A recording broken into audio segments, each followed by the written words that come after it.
every time I close my eyes, a little less of you remains. I know you're slipping further from me now. Am I too far away?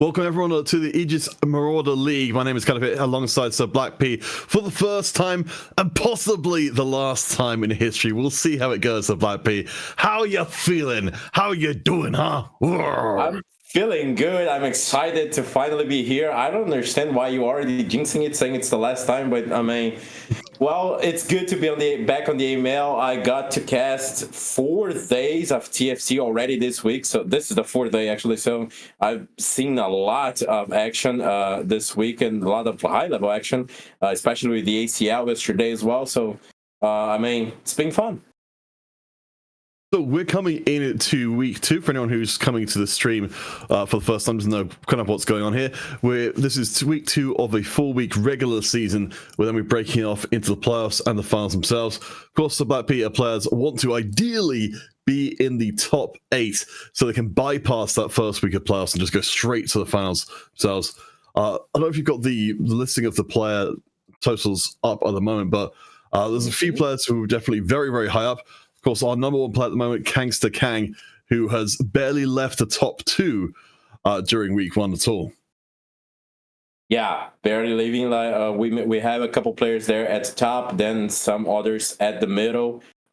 We obviously have Real Honey Bear as well, which is pretty interesting to call out. I mean, a guy that used to be production for Aegis that we got to interact a lot with, now playing in the league. So pretty cool to see. Yeah, I'll be fascinated to see how he does overall.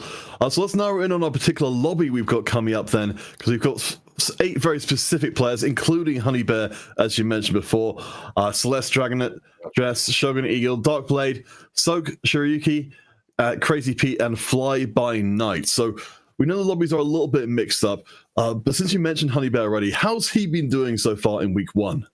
Yeah, unfortunately, no. It's one of the 2 players in the lobby with no top 4s just yet, but maybe a comeback can be made here on week 2.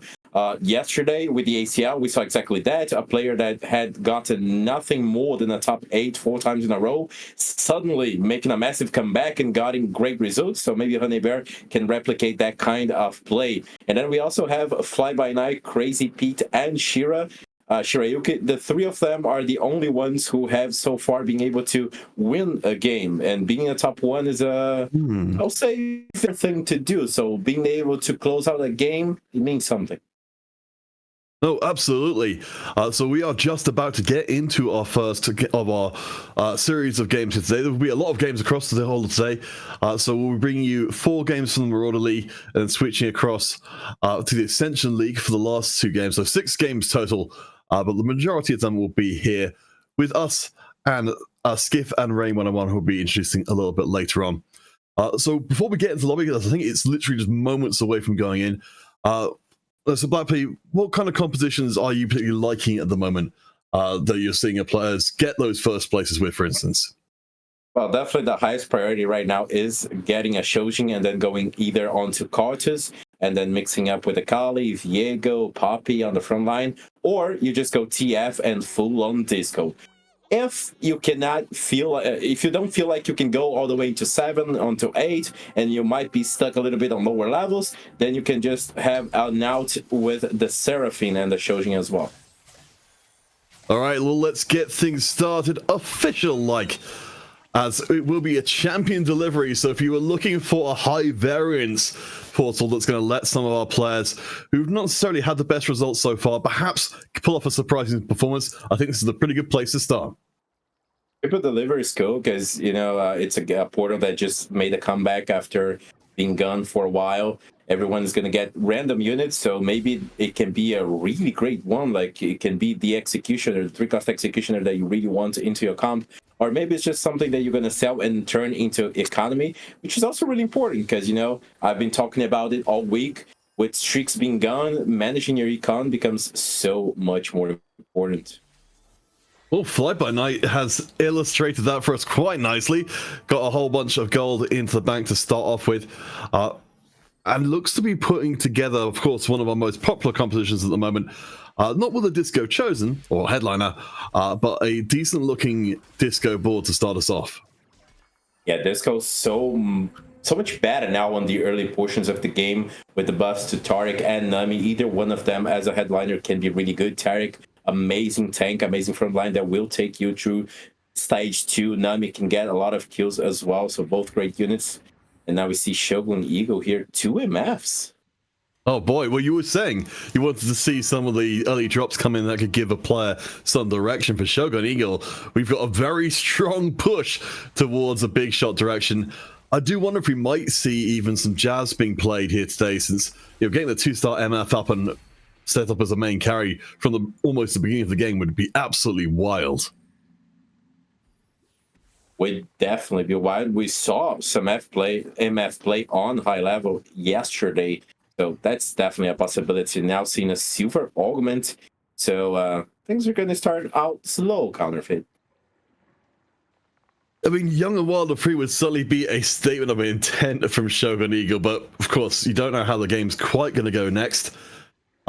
We have got word that there's going to be some even more wild boards coming in, as that one will be re-rolled. Stimpack certainly would send us towards the direction for Shogun to try and lost streak pretty heavily. And risky moves would cut out a lot of health. Stimpack it is. This is really interesting because, as far as I can tell, this looks like a board that could get in some early wins and keep you away from that 50 health threshold to get the Stimpack for quite a long time.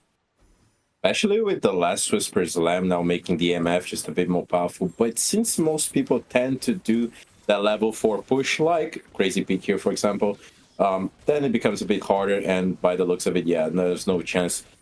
The hopes here for Shogun is just get some kills and sacrifice less health than you would otherwise. All right, we did get word that we've had some pretty interesting happening on Dark Blade's board. Apparently had found an absolute heap of Olafs and then threw them all in the bin. Apparently not to their taste, ultimately. So we've been left with just a Bruiser frontline and what could potentially be one of a number of different AP carriers being primed here with the Bard item carrier. Definitely. And Bard himself, I've seen some plays. If somehow you feel like you're going to be stuck on lower levels, I mentioned the Seraphine before, but Bard himself can be played as well to great results. Probably not the kind of top 1 comp that you would expect, but it can definitely niche you a top 4. And of course, this is a long league, so getting as many points as you can, it's always going to be great. Up against Honeybear, of course, we mentioned from before, deeply involved with the Aegis production side of things, has the silver spoon to try and get access to some of those early units, maybe to complement the early drops in. Looks like we've got the Lulu variety, which actually is burning through the front line relatively well. If she can get going and start getting those multi-stuns in, she's taking out a good chunk of the board, especially early on. She can. Another great user for the Shojin, unlikely to become a main carry overall in the game, but still very good early to be an item holder. And we see Darkblade with the Shojin Slam, Honeybear with the Shojin Slam as well. As I mentioned, it's the item because it does go on both the priority to 4-cost AP carries that we have right now, which is the TF and the Chorus. So Honey Bear and Fly by Night and Shiryuki all have the unbroken streak so far. Celeste down there as having taken the most damage so far. As Darkblade is going to show us a little bit of how flexible that Spirit Shojin is, using the Yasuo Edgelord carrier for the time being. Up against Celeste, the player on the lowest HP total. It's notable that both of these players have got Spoils of War, but Celeste has taken a more lost streak approach to the other game, which is going to make it hard to get that cashed in. Darkblade also taking 2 losses, but now finally is able to take away. Not sure whether he really wanted that or not, but anyways, with the Spoils of War, making the change into this Yasuo, putting the Shojin in, means he has a lot more chance to getting some kills and therefore proccing his augments and making it more useful, getting those gold drops. Now we're going on to the carousel, and there is a spatula. That's exactly what I was looking for. And Shiryuki with Young, Wild, and Free is the taker for the spatula, so that's cool because we've seen a lot new uses for the spatula now, because then it used to be just true damage all the time. That's the one you want. True damage is broken, but now after the nerfs, you have more choices. You can go with the pentakill. It's so good on so many units that will help out on the pentakill comp and the Cardos. To help Cards do his thing. And also we have the country spatula now, so that's a possibility for 7 countries. We're going to have our champion delivery coming in as well to give our players just a little bit more. I suppose, yeah, well, it looks at least like there's not going to be a ton coming in for Soak here to push the power of the ball, but they can sell.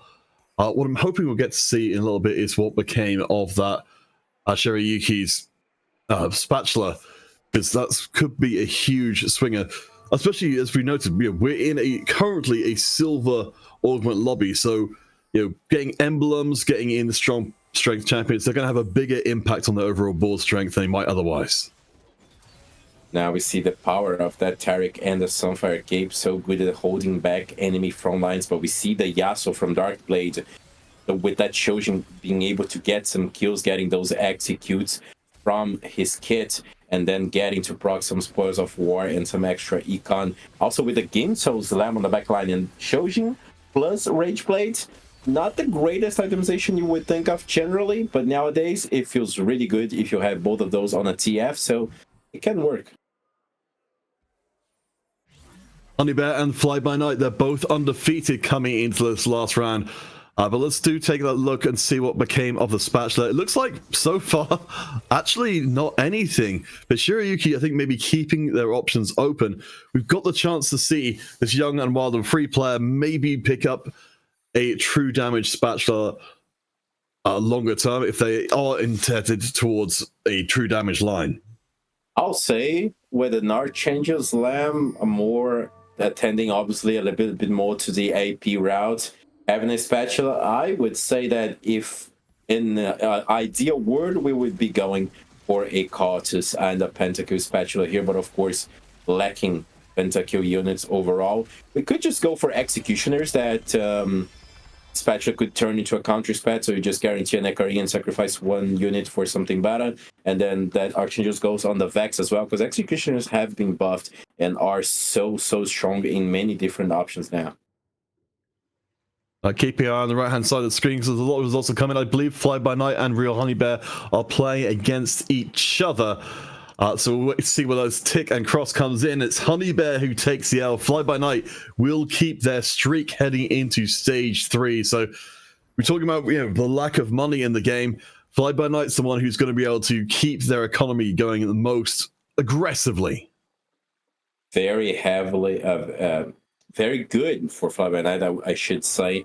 Of course, it doesn't matter as much. He probably is not going to have as much of an advantage as he would back in the day, back in the last patch, but still pretty decent. We have an early Zac here, which could be an interesting pickup for Shiryuki, because the Lux line is very good as well. If you want to go into 5 EDM, having that Lux sample, so she gets so many casts, destroys backlines with a bit of a buff that she got, and to the buffs to EDM on the last patch as well.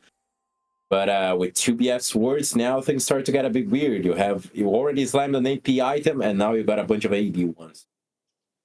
Yeah, so for Shiryuki, you're going to need to try and find a composition that can accommodate for both. I do believe, though, that we've got an update here on Crazy Pete, who has been running this Riven composition from the beginning.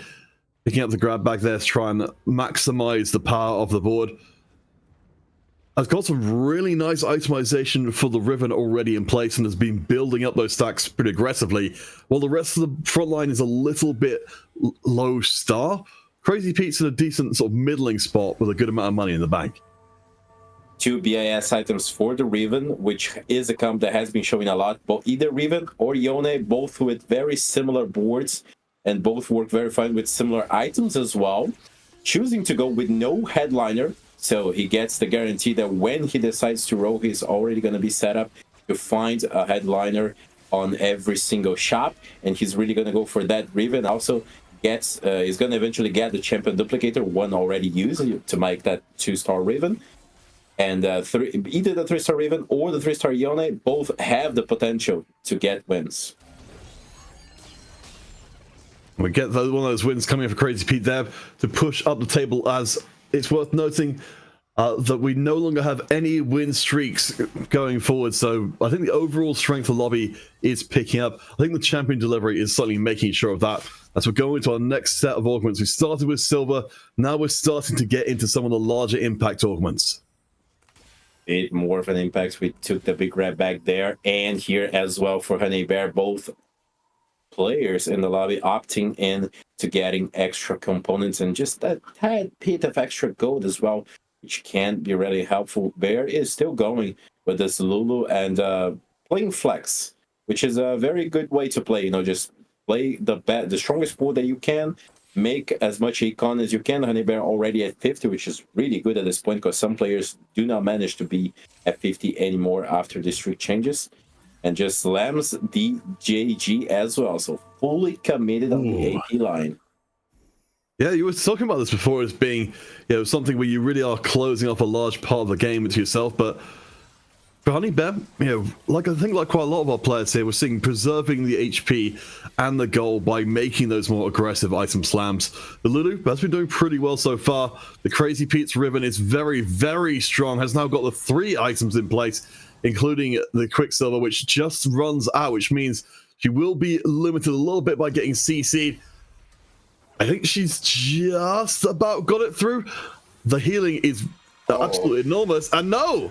Crazy Pete takes the L. Honey Bear is the one who moves ahead. 2 units with good CC to their name, both Echo and the Lulu. And then also that Sunfire proccing and stopping the Riven from fully healing as much as she would want to. Now going on to Celeste's board, that's a massive board at this stage into the game. Having an upgraded 2 cost, having that great frontline Echo, and of course the 3-star Annie, which I have seen some players still playing even with the changes to her.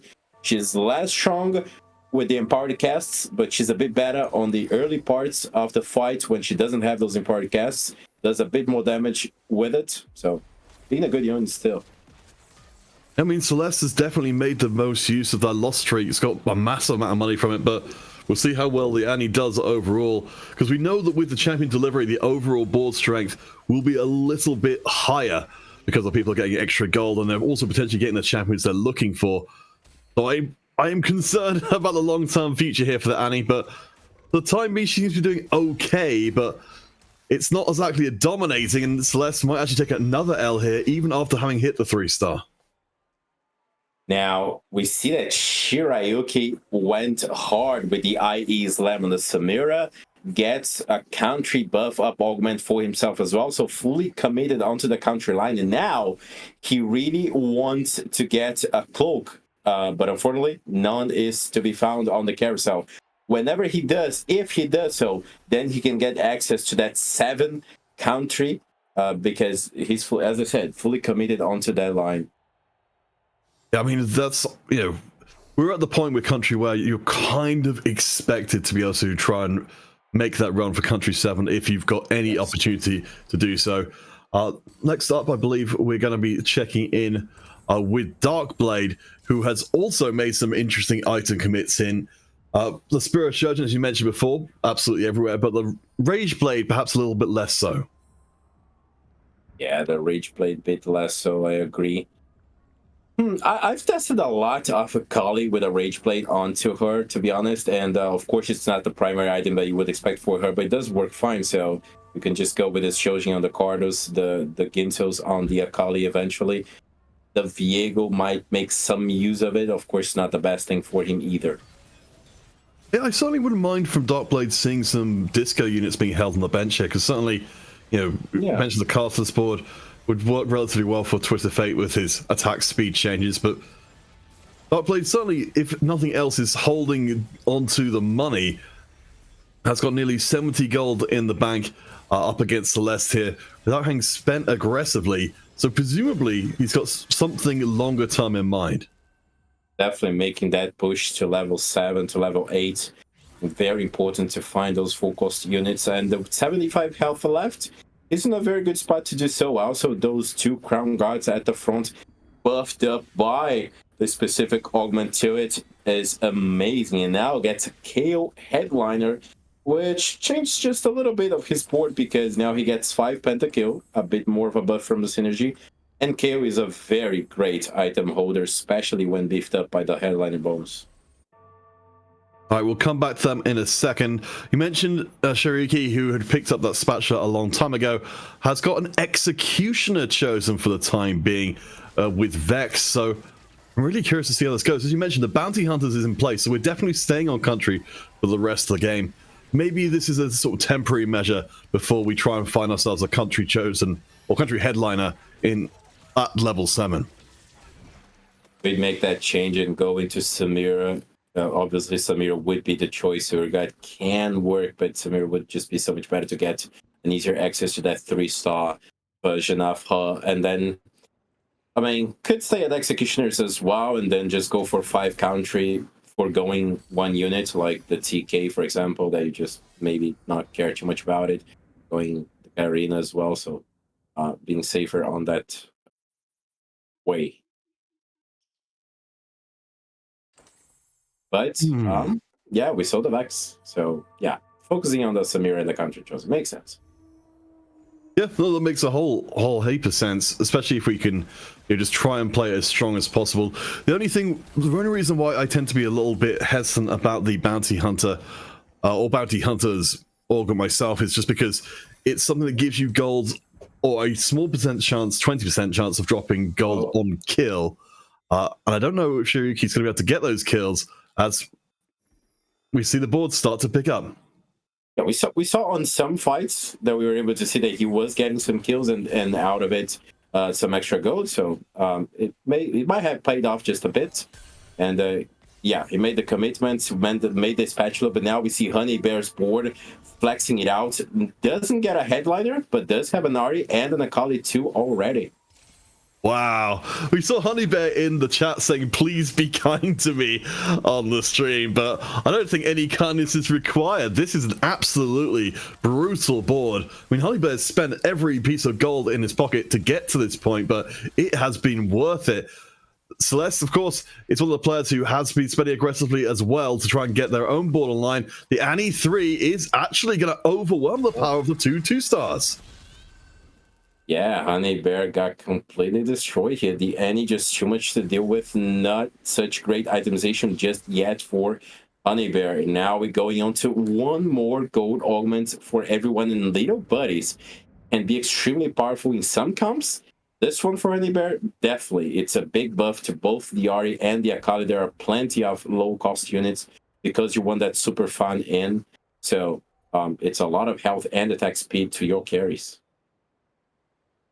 And that will be the choice, exactly to say, especially with the super fan in the mix. You know things are going to be good. Let's check back in with Soak, who has got a very similar kind of setup here. So Soak's got to be disappointed that Honey Bears managed to get all of their borderline straight away. Though Soak does have the 2-star Ari, even if there's not the 2-star Akali.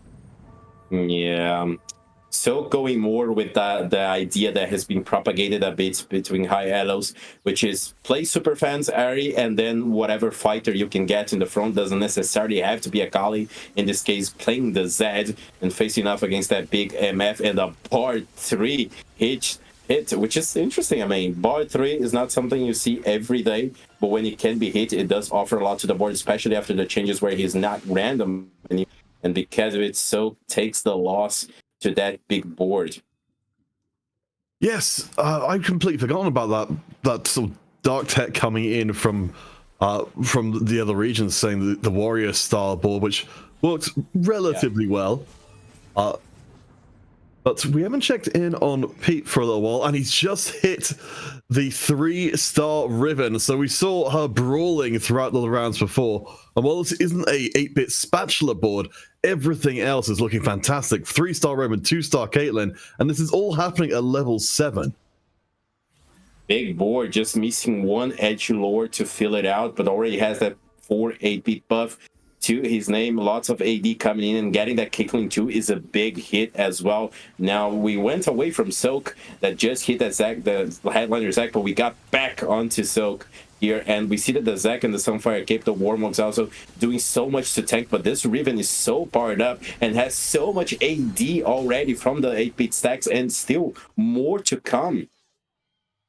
Wow, I mean, this is just so horrendous. We're really starting to see the separation of boards come in here. I love as well for Crazy Pete, we've got the, we've got such a strong individual unit that if you don't have a mass single target damage unit in response, you just can't do anything to the board at all. Yeah, needing not only that, anti-healing as well if you don't have it. The Zac had it, but depending on how he jumps, it takes too long to apply it to the Riven, so that would be a problem. And just going back onto a point that I was making about that fighter kind of board that you mentioned, the thing I saw with Honey Bear is that he had the chance to do exactly that. When the very moment that we moved onto his board, he had a Pentakill Viego on his shop. He could have gone with that kind of style, but he chose not to. He chose to completely focus on the Ahri Akali. It's interesting. It's a choice, sure, and he hit a lot. But he ended up missing on the headliner. I don't know if he got one by now, but at that time, it was an odd choice, in my opinion. Well, we'll check in with Shogun Eagle, whose choices have been, at least a degree, made for them throughout the game. This is the player who managed to find the very early MFs and is now only 2 away from an MF 3-star.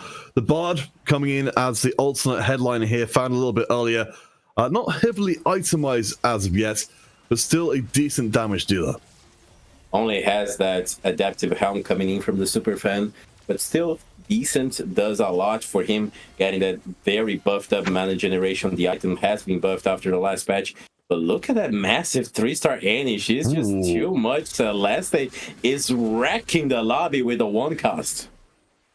Well, the big thing for Celeste, I think, is that the 1-cost Annie 3-star has now been augmented by the Ahri being added in as well. So Celeste has definitely turned the corner into a much, much stronger board.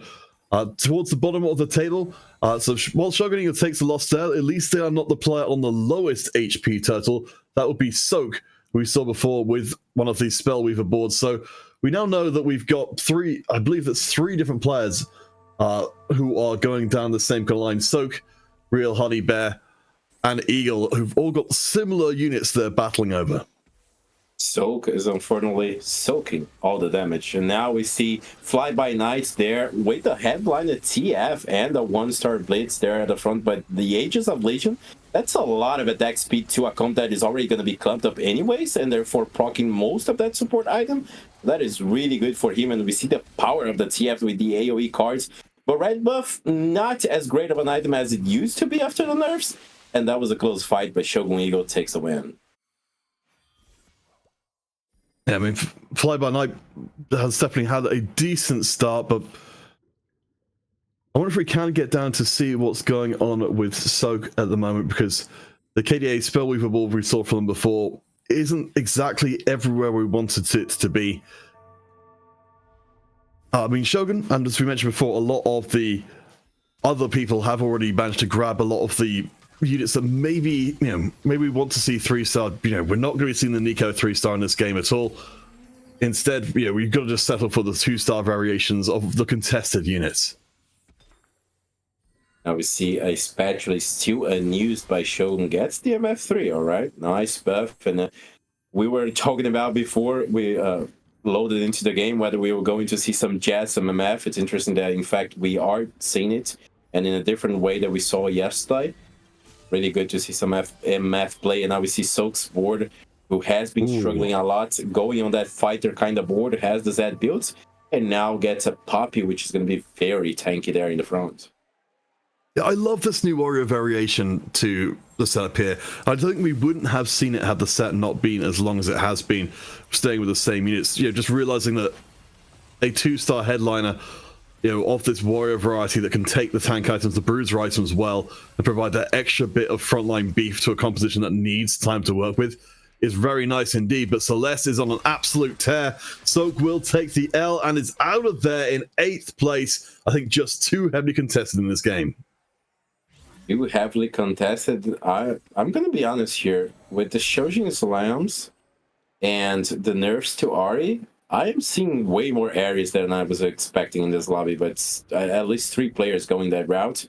Of course, for Celeste, it's not his main thing. Annie is the most important one. The Ahri is there just to synergy, bot, and then also, of course, contest his opponents. All right, so in terms of what Celeste has got going on, we've got very, very good backline itemization. We've got the full itemization for both the Ahri and for Annie. I do think the front line is a little bit lacking here, though, and that might trip them up against Shirayuki, who's got an enormous amount of single target damage from that Samira, and of course for the Vex as well there in support. We'll see how long the front line lasts, and if we can keep those backliners from the KDA side of things safe long enough to get their damage through. Shirayuki mounting a very good entry board, but unfortunately not able to hit the 3-star Samira just yet. But clearly enough with that massive hackering now onto play. I would think there was a bit more frontline there for Celeste with 4 Guardians, but apparently not. So okay, in with Fly By Night, who's got the 4 Dazzler variation rather than the 6 Disco version in, but I'm seeing a much stronger, you know, split between the front line and the back line here, though we're completely reliant on the Twisted Fate to get the job done. Not fully up to 3 items as of yet. That fully itemized Blitzcrank is very, very nice indeed. Now facing off against that massive Riven by the Crazy Pete and the 4 8-bits. Now with 5 edgelords onto the board as well. Was able to get that edgelord augment too, and Riven made all the way through with the dashes into the TF, making an easy job of a fight and gets a massive win over Fly By Night. He's holding a lot of gold, thinking about when he should roll or not, but now he just might be forced to waste all his gold because it's 1 life. I think it's been a little bit tempted by the amount of Twisted Fates and Blitzcranks that Fly By Night has found so far, but it's going to be tough. We do have another Blitzcrank on the carousel. It's an 8-bit one, though, which isn't ideal. Otherwise, I imagine I would have been all over that in a heartbeat. But we're getting close to the end here. We've already had our first elimination. Honeybear is down on 5 HP. We've got multiple players on teens and barely above them any more HP as well. It's only really Crazy Pete dominating this lobby on a huge win streak and with a good amount of HP to spare. Definitely so much HP, and gotta mention, Shirayuki just got his hands onto a country spat, which means that, does he need it? No, but now he can forgo a unit that really isn't useful and change it into something better, and he was already strong from what we saw, getting through a very massive board on the opposite side. So, I mean, he's probably even stronger now, and look at this, really trying to go either onto the 3-star Blitz or the 3-star TF, but making that push to 9 meant that he will not have that much gold to roll anymore, so he's going to be stuck with the 2 pairs of 2 stars. It doesn't seem terribly likely, but we'll keep our eye out if it does happen. Ultimately, it's Honeybear, our current lowest HP player, with... It's probably a dream board for a lot of players, getting it on hold of their Kali and Ahri very, very early on, up against Crazy Pete, the win-streaking player at the top of the lobby. This is the last person you want to be faced up against, but it looks like the Akali is good enough. Ahri barely holds on, and so does Honeybear. I mean, to do that against a top player, that's absolutely amazing. Absolutely amazing. You were mentioning how a single target kind of burst was needed to face off against that massive Riven. And that's exactly what happened. Ahri was able to throw 3 hearts in a row into the Riven and so delete her. Meanwhile, the Akali was just doing her menace in the back line, and Honey Bear is able to survive and get the kill. But Celeste with that NE3, I mean, it was good for so long, and then suddenly 7th place. One thing that's kind of jumping out at me from Honey Bear's board is I would not have expected to see the Jhin being put in there, but we'll see how it ends up doing against Fly By Night, another player with a very strong board. This time, though, they don't have the single point of failure with the Riven. Instead, just a board of beef. A lot of beef. Very good call on that. And DR, it took so long to get through the Blitzcrank, which means that unfortunately for him, the TF was safe and sound in the back. Fly By Night takes the win. The Bear was able to survive 1 round, get himself 1 more point, but then he's gone. And now we see Shirayuki, who apparently gave up. Oh no, he got the 3-star Samir finally. Yeah, I was missing on that. And 2 country spats means he does not have to run the Katarina, so he's able to get that extra Yorick in, 1 more legendary piece to his board. Yeah, I mean, this is just the ideal version, isn't it?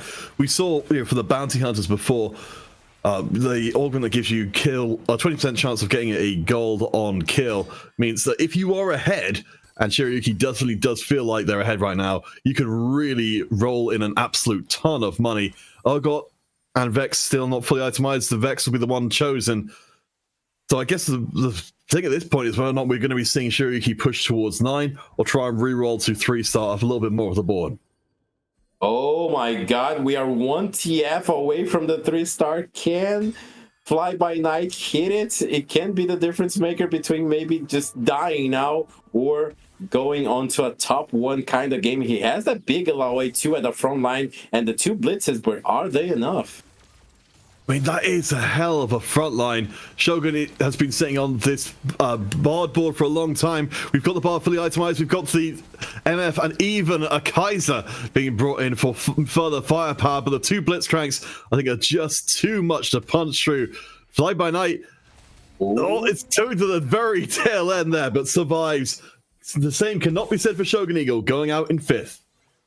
Shogun Eagle is gone, and can we see the TF? Oh, we get the option to go to Ziggs too. So do we want the legendary, or do we just want to go full on our win condition, which would be this TF? Hard choice. I like that. Having the spare Gragas meant we could downgrade the Gragas while upgrading the Ziggs. I think Fly By Night is looking for 1st place here with that 3-star. We've got some tough opponents though. Shirayuki is still barely in it. Darkblade as well. Crazy Pete with our Ribbon board is still online, and we'll get to see if Fly By Night's board, which is almost at peak performance, can pull off the win.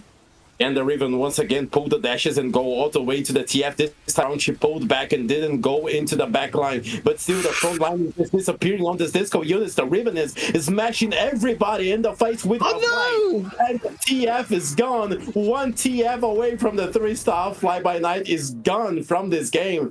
Now can Shirayuki and the countries survive 1 more round as well? Look at that amount of gold being dropped by the kills. But still, no matter, he's taking the gold to the grave. He is gone from the game as well. 2 players eliminated at the same time. Shirayuki takes the 4th, Fly By Night the 3rd, and now only 2 players remain. That is absolutely amazing, and thank you to our observers for catching all of that there, because there is a lot happening at all times. Darkblade up to level 9, the 7 pentakill board in. We haven't got the spatulas to be able to move up to pentakill 10, but this is a lot of power. A lot of it, of course, focused heavily towards our friend Karthus, but that Viego and the 3-star Morkais are going to be able to do a lot of work as well. With that Solari, that's a lot of extra defensiveness to a already massive frontline comp. But look at this, the Riven has the easier targets in front of her, so maybe she can go onto the Cardos. That's the only hope that the Crazy Peak has. And she gets some kills. Now she needs to charge back. Wow. Yes, she goes onto the Cardos, she gets the kill. This Riven is playing out of her mind for the Crazy Peak, and he gets a win over the Dark Blades, but he's gonna need 1 more to close out this game. Last item coming in, surely. Darkblade, I think this is really the one that needs the difference make here. We know that Morkais was already strong. We know Viego was 3 items. We know that Karthus was 3 items as well. So this may not be as impactful as it could be. We are receiving word that's... Oh, hold the phone. There was a carry I failed to account for, and that's a Kiana too, who's only got the one item so far. Yeah, it's a big upgrade now. It's 2 legendaries. It's great itemizations on all the units that he has itemized right now. All he needs to care about is positioning. That Riven had easier targets in front of her, and because of that, she was able to dash through and get onto the Karthus easily and get the kill. If the Karthus is on the correct side and stacks those Archangels, then he can destroy everyone easily. Positioning is key here. Looks like Crazy Pete did anticipate that change to move the Riven to the right-hand side. We'll go straight into the Mordekaiser, the strongest, beefiest thing on the board of Darkblade, but it's still chewing through with quite some speed. On the other side, Viego is not able to duplicate the performance, but goes face to face. It was close, but it was not quite enough. Not quite enough. The smart positioning on the Karthus, I might say, choosing to go onto the middle was, I mean, if you manage to go opposite side, that's the best option, but he took the safe route, went onto the middle. But even a Mordekaiser 3 with so many items and the Solari on top of him, still not enough to tank that Riven. Nothing was going to be able to tank that Riven. Well, not a bad way to start off the evening's entertainment. Of course, we're going to have 3 more games from the Marauder League before heading across to the Ascension League to end out our broadcast day. But for now, we've got a break coming up before we'll get into the second of our 4 games here from the Marauder League. So stay tuned, and we'll be back momentarily with even more TFT.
Welcome back, everyone, to the Aegis Marauder League week number 2. I'm still here with Sir Black P.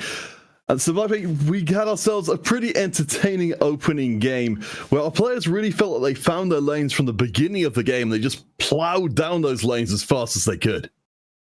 Definitely. Pretty interesting to see so many different avenues. We're thinking whether we're going to see Jazz. We did. Where we were going to see Cotus and TF because they are the main carries. We did as well. And then we saw some surprising number of Aries, to be honest. I didn't think that we were going to see many of them, but we did too. So the lobby clearly very flexible, not too much contesting. Even the Aries, I think, every player was able to hit their Ari at the end. So, fine. So, I know you had the points totals for our players coming into this one. So we're going back with the same group of players again. Could you remind us who are the players, for anyone who's just tuned in, who came out of the best of our previous game versus how they've been doing overall in the tournament? Yeah, Fly By Night is our overall 5th place right now. Crazy Pete is the 6th place. So those are the only 2 players at the very top of the ladder. Then we have Shira, Soak, Darkblade, Shogun Eagle all at the middle. And then Honey Bear and Celeste really needing to make a push to get great results, which unfortunately, as we saw, did not happen. So they didn't have any top 4s. They still don't. So they are the players to watch because they need to bring something different to the table to be able to change things for themselves. Yeah, so please do raise some noise in the chat for our players who are just trying to fight their way forwards. I think it's one of those things, isn't it? It's very easy to be very focused on just who the players are doing the best here rather than the players who are developing into the amazing players of tomorrow. But let's get back into things again as we'll be choosing our first portal. So last time we did have a pretty high impact portal. We've got the chance to go back and get champion delivery again. Champion delivery is so fun. Any portal or augment that offers economy feels good just because of the changes to economy overall that we got. But let's see whether that's going to be the case or not. Because it's going to be the case once again. All right, well, let's get things started. So just to recap, of course, what we said last time, it'll apply just as much this time. Is our players are likely to find some direction early on and really push forward. So more gold in the game. Maybe that's one of the reasons we saw people going into Ari last time around, is they just got the Aries and the Akali's dropping for them later on. That can be a reason. Also, with maybe Honey Bear up there. This. I mean, we got a Vex and an MS drop. That's amazing. But yeah, as I was going to say, also with the changes to economy, maybe you do not get as many roles later into the game, so you just have to adapt. And if everyone is just finding Ari first, then that's what you got to play. So we'll keep an eye on everyone as they come in. Of course, we saw that the disco start was pretty good. Crazy Pete has a chance for a big shot. Our winner from our first game, as you noted before, the Black P, one of our top performing players, keeping up that performance. Though the headliners so far haven't necessarily been immediately grabbing, at least as far as Pete's concerned. We've seen some players be able to just forgo playing a headliner into the early game. It's waiting for a really good one to pick up. We know that players do have their tier lists on it. Some headliners are considered just not worth it. It's better to just play without one. So every shop you do get one, and then maybe you can hope for a strong thing like a Corky, for example, one of the best one cost that you want to find, or even just pre-level if someone have chosen that to find a 2-cost headliner. We've got our first augments coming in. It looks like from Shogun Eagle, who was 5th last time after starting with the 2 MFs. Had some interesting choices here. We mentioned the economy, of course, being a big concern. Lucky Streak for the Gambler's Blade could result in quite a lot of cash. And that is the choice. Again, anything that will offer you economy can be really good after the changes from the last patch. And this item not only can offer you economy, but it's also a great attack speed in of itself. Item to go onto the TF down the line with this headliner Taric and the front line. It can be really easy to transition into a TF line down into the late game. And that, by the looks of it, that's what we are going to play here by Shogun Eagle. I mean, Seraphine's going to do a great job of item carrying for the time being, as we do find Soak Managing to get hold of an early Olaf and a real grab bag of Dazzlers behind there as well. So trying to keep their options open as best as possible. We don't Olaf along with newly buffed Tarek, and like it's a pretty good item holder in the early going, and he actually manages to soak a lot of damage for Soak. I think it's going to be tight to the tail end, but the Gambler's Blade board does lose, and that means that they get just a little bit less momentum going into the early game. Gotta point out that Soak took fully adapted and gets himself 2 adaptive helms already. That is massive. Not only was the item buffed up, but now he has the augment specifically to play around it. It's a great item either on the backline or the front line, and he has 1 for each. Speaking of good starts, Darkblade has got something interesting going as well. Something we nearly never see, a super fan, a rapid fire headliner Jinx being brought in for the early game. I mean, it complements the Gargoyle Stoneplate and the Keeper's, very frontline centric augment and item that gives some actual backline, some bite to this composition for Darkblade. Don't expect Jinx to go all the way into the late game. Probably going to just be an item holder. It's really hard to make Jinx work nowadays. Though one good option, it is one good option for the spatula if you can get one early and go onto that 6 punk, then it becomes a very different beast. But yeah, I mean, 6 punk it is if you can get a punk headliner, which is not the case here. So yeah, again, I expect it to be pivoted out eventually and just be a holder for now. I mean, personally speaking, I really love Superfan's design. It just kind of encourages you to do that because you just get the item you need straight away on a different headliner. Checking back in with Soak though, as you noted, we've got the 2 adaptive helms in place, which means we're getting the mana boost and we're getting the defensive boost. It makes a lot of sense to have on these frontliners, especially ones that need to cast a fair amount, like our friend Nico here. Fortunately, the Olaf not going to do any casting, doesn't benefit from the mana portion, but still, it's a very good defensive item in terms of that extra MR and armor too. And he has that innate healing, of course, so that provides him with a lot of survivability. But hey, that's a rough opponent to fight against. Fly by Night has already made the push to 5. Yeah, this backline board with the Dazzlers we touched on briefly before, it's doing pretty well, even against the adaptive board. I suppose the big thing for Soak that's really missing now, which is there for Fly by Night, is there's not really a damage-dealing backline to back up a very strong frontline.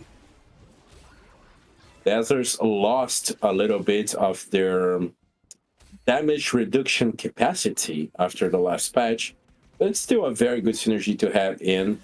It's still very good to DR some enemies. And of course, they have that amped up damage to themselves. Oh, and we have 3 spatulas on the carousel. So we can have many players making use of them. So players who are going to be able to get that, so that's Shirayuki, Celeste, and one more. Celeste in particular definitely needs to have a strong finish. Shogun Eagle also was a player, came in 5th, I believe, in the previous game, up with the disco start. So I'm looking, well, oh, that's interesting actually. So Shogun Eagle, we saw running disco before, notoriously a board that doesn't do terribly well with the spatula, so we'll keep an eye out for them longer term. Celeste actually in the same position as well, so maybe these players have got it in mind they're going to switch off to some other board supported by their new emblem. Now we see Celeste once again here with a choice of picking up a headliner, but not going to do it. Still at just 9 gold, really needs to sell something and make just a little bit of econ because you just cannot afford to be under 10 right now, especially with no kind of streak in sight as well. And we see Fly by Night's strong balls once again. That headliner Evelyn doing a lot of tanking, and then the Bard, so good additional damage in the early part of the game. There's a lot of frontline for Celeste that it looks like it's going to be very hard to chew through, especially with such single target damage coming in from the others, and both Gragas and Tari getting a lot of healing as well. Yeah, Celeste is looking poised to get this win. I think the disco health regen's really negating the tick of damage from the Dazzlers, so Good job there, getting the win, pushing up to 10 for Celeste and keeping them nice and healthy. Looking at the HP totals, you see Shiryuki on the right-hand side is down very low on 72, but there's one player standing head and shoulders above the rest. Darkblade with this extremely interesting now Punk Superfan rapid fire setup here, which I don't think I've ever seen before. Very flexible early game board. Looking good to keep the win streak going, although obviously not buying that Jinx in the shop, so he knows eventually going to pivot out of this, but he has managed so well a kind of board to guarantee wins now with, as you said, very different board than you would expect to see on the early game from anyone. I mean, we do have the slammed Archangel, so at least we've got some idea of where this is going in longer term, but as we were talking about before, the Superfan Superflex from Darkblade working out very well. We'll go up against, of course, our most frequent flyer from the early game, Fly by Night, and Darkblade's streak will remain intact. I think the big question for me is just where we go longer term with this board, because certainly there's some cooking going on, and I don't think Darkblade is remotely done. Last game, we only have the Archangels so far, the Rage Blade, of course, coming in from the Superfans. So we also have the Gargoyles. Gargoyles completely flexed for the front line, obviously. Then the Archangels can go easily either on the TF or the Cartus.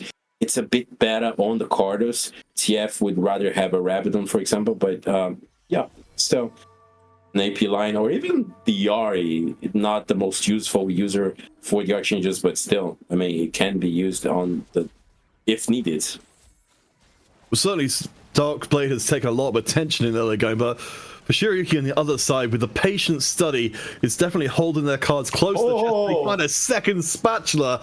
Well, I mean, you know, what could you want better than that? Now we're going to have a Tactician's Crown if we want. I'm assuming there is no reason to pivot into something else, but this is looking scary. Can this Jinx and this Gnar survive against the last Krug? We're going to have an overtime right with the Rockets. Oh my god, the Jinx takes a loss. So we got the Tactician's Crown, but we take a loss. That's the price you pay. You know, it's like when you're being crowned the monarch, you've got to show humility before you take on the leadership role. And I think that's what Shiryuki is doing here. I mean, at least, you know, Shiryuki has got such an opportunity, you know, longer term. We might even see, you know, because we've got the two spatulas. I mean, obviously, Tactician's Crown is great, but there's not a strong board in existence already. I wonder if Shiryuki might fish for, say, maybe another cloak and go, or you know, or something like that, and go for a double spatula board. The ideal scenario here, of course, would be to just rush into level 8, especially having Patient Study, which and already being at 50 gold. But he has a lot of low health to work with, so he really needs to find, if he's going to do that, he really needs to find ways to get some kills so he doesn't lose all his HP before he can get there. And we see Celeste on the other side here, already with a country spat slam, so even though Disco is his early game, he's going full on country. Well, I guess put that idea to bed of the contesting on the country line. I mean, Patient Study is pushing XP in, and we've got the Prismatic Augment coming in. I thought we were going to see a Twin Terror board, but no, it's going to be Patient Study playing the long game. Playing the long game, indeed. I like the choice that Tiniest Titan's going to gave him a lot of gold, although he started to roll a little bit, so I'm not sure if probably understanding that taking a Prismatic now, even though that's going to provide healing, even though that's a lot of gold and he can make the push, he needs some sort of stabilization because he can still die even with that extra healing coming in. I'm with you there. The healing makes no difference at all if you're just taking a flood of damage. So have a look at what Fly by Night is up to. So we've got my heart still in for the time being. Bring out some lucky gloves as well. I like we've got some very, very good Twisted Fate itemization sitting there on bar for the time being. Presumably just a pit stop in heart still on our way there. Right, okay, just put one spatula on each champion. And I'm like, what exactly are we planning here? Because, you know, like, the spatulas make no difference. And cybernetic Tactician's Crown? Yeah, I mean, it's pretty much, if he had cybers, I would understand it, but I mean, I don't know what's going on there, honestly. I'm not sure either. Maybe we'll find out longer term. Honey Bear, though, of course, the crowd favorite is here with. Let's see. So we've actually got ourselves a super fan headliner, Nico. Very rare, but newly buffed significantly as of this patch. She shares mana with the ally that she copies, and it's quite a lot of mana. So she could be pretty good. She's got full itemization, and we've even got a decent backline as well. Also, that Warm Walks coming in from the Superfan is really strong, not only making her a better frontline, but also comboing with her Guardian trait and making the shield even bigger. And then a Seraphine reroll out of this point is very feasible. Seraphine really, really good, especially with this Radiant Morelos. Then Nico being rerolled as well onto the same comp is really good, because Tristan Nico is one of the best frontlines that you can have in this game. See how it does against Crazy Pete. I do like the board as well. I don't think it's quite good enough, because Crazy Pete has moved into one of the most powerful lines in the game. The Twin Terror board is online at Prismatic, along with the Shred as well, the Exposed Weakness Augment. Crazy Pete took first in the previous game, and it's well set up for this one too. There's another special on the carousel now, wondering how many players do still have them laying around. Shirayuki is one who could take it and still have one left over, but he doesn't. It goes over to... Is that the Honey Bear? Apparently, yeah. It is! The Honey Bear and Mustard. I presume that we're going to be seeing a KDA emblem coming in if Honey Bear is planning on running this line long term. We've got... Yes, okay. Yeah, pretty decent start. He's not going to have the Shojin to the Seraphine, which would be so important. But yeah, having that buff, it's interesting. Now let's see how much he's going to he be able to roll. Shirayuki just made the level to 8, by the way. Oh, wow. All right, and that's our patient study for player from before. It looks like the Seraphine line has been interdicted by Shogun Eagle, who's gotten there ahead of time, has the headliner version, which does get the additional cast in. I think presumably this is going to really slow down Honey Bear and Shogun to contest this with each other. Exactly. Seraphine is a really good kind of comp, but only if you're playing uncontested. If you two are slowing each other down, this comp is one that you just need to hit early. I mean, by 4-1, you should already be going for that Seraphine 3. Because otherwise, you're just going to lose on tempo, because everybody else is going to get massive with the 4 costs. So let's evaluate where Shogun is at the moment, because we've got potential KDA spatula for them as well. We've also got the Ari on the bench ready to go. And we've got the Spellweaver emblem. So, while this is contested, it does feel like we've got a lot of potential to see this go further than we might have expected, even if we've only got... effectively the Gambler's Blade as a combat augment of any kind. On the missing anti-healing, his board is really strong, and it's probably going to do better than Honey Bear's board, at least for now, of course, depending on what we hit. And now we've seen Crazy Pete's Executioner's Twin Terror board, and Shogun Eagle, we went away from it, comes back to us. I tending to believe that Spellweavers are probably a bit stronger right now. Crazy Pete, of course, does have the Twin Terror buff in, but no 3-star just yet. Oh, yeah, it was relatively close, but I think the only thing we're really missing here, well, aside from the 3 stars, as you said, Crazy Pete, is the itemization is not entirely there as of yet as well. But I mean, Crazy Pete's doing well enough, a good win streak already in place, and I imagine once these Wolves have finished dispensing their items, we could well end up having a pretty scary looking backline. Talking about the scary backline, it's good for Crazy Pete that he also got exposed to weakness, so he's not going to need to build any sort of Shred or Sunder onto his comp, so can use the BFs and the bows to make other damage items for the Twitch, like the Giant Slayer, like the Death Blade, or even, of course, the IE, which is so very important. Even the Runa's Hurricane, who knows, might be a very good choice. The red buff has always been a staple on the Twitch, but now with the Morelos already slammed on the Vex, maybe that's not what you want. No, I really like your point about the exposed weakness itemization, because we've got some really good offensive item components, exactly as you said, and we're going a little bit of rolling for Pete to try and keep them up, so we'll keep an eye on the right-hand side to see how they do it longer term. Shirayuki, though, next up, has a Pentakill 8 in and has a true damage emblem and a Pentakill emblem. We've got another Spatula on bench as well. Wow, I mean, I'm certain we must be secretly in the Spatula portal here rather than champion delivery. Apparently so. So many spatulas being delivered for Shirayuki. Already 2 of them slammed and still 1 onto the bench. Now the thing is, can he build a strong enough board to wreck his opposition and make it to level 10? Because if so, all he needs is an armor, and then he can get 10 pentakill in. That would be absolutely wild. But we do know Shirayuki has been taking a lot of hits during the early going. A patient study combined with the tiniest titans. Finally, we see a combat augment come in. But I do think we need these emblems online immediately, or Shirayuki's going to take too much damage and fall out of the game. He's lacking on itemization, of course, because of so many spatulas. That card just doesn't really have much other than the Rage Blade, which is the poor man's money generation. And then that Akali, I don't know, I would feel like a KDA Akali would be so much better in this spot, running around and dishing some damage to the back line. This front line kind of true damage Akali just doesn't do that much, I feel.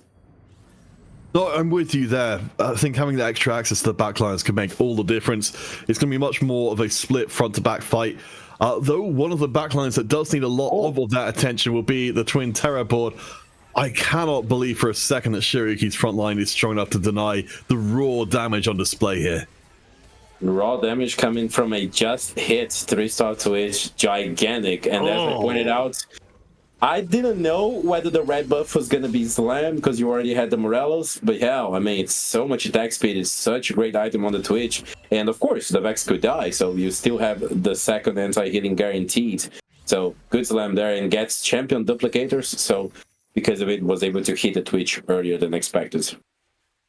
Absolutely brutal. Another 3-star that has joined the mix is from Shogun Eagle. We knew the Seraphine was contesting this lobby, but still found it anyway. So this board is definitely coming together here. We've got the second cast coming in from the Spellweavers as well. So much like the Twin Terror board, where you've got a backline on this board that's going to hit like an absolute truck. An absolute truck in an AoE. I mean, Twitch does hit on an AoE as well, to be fair.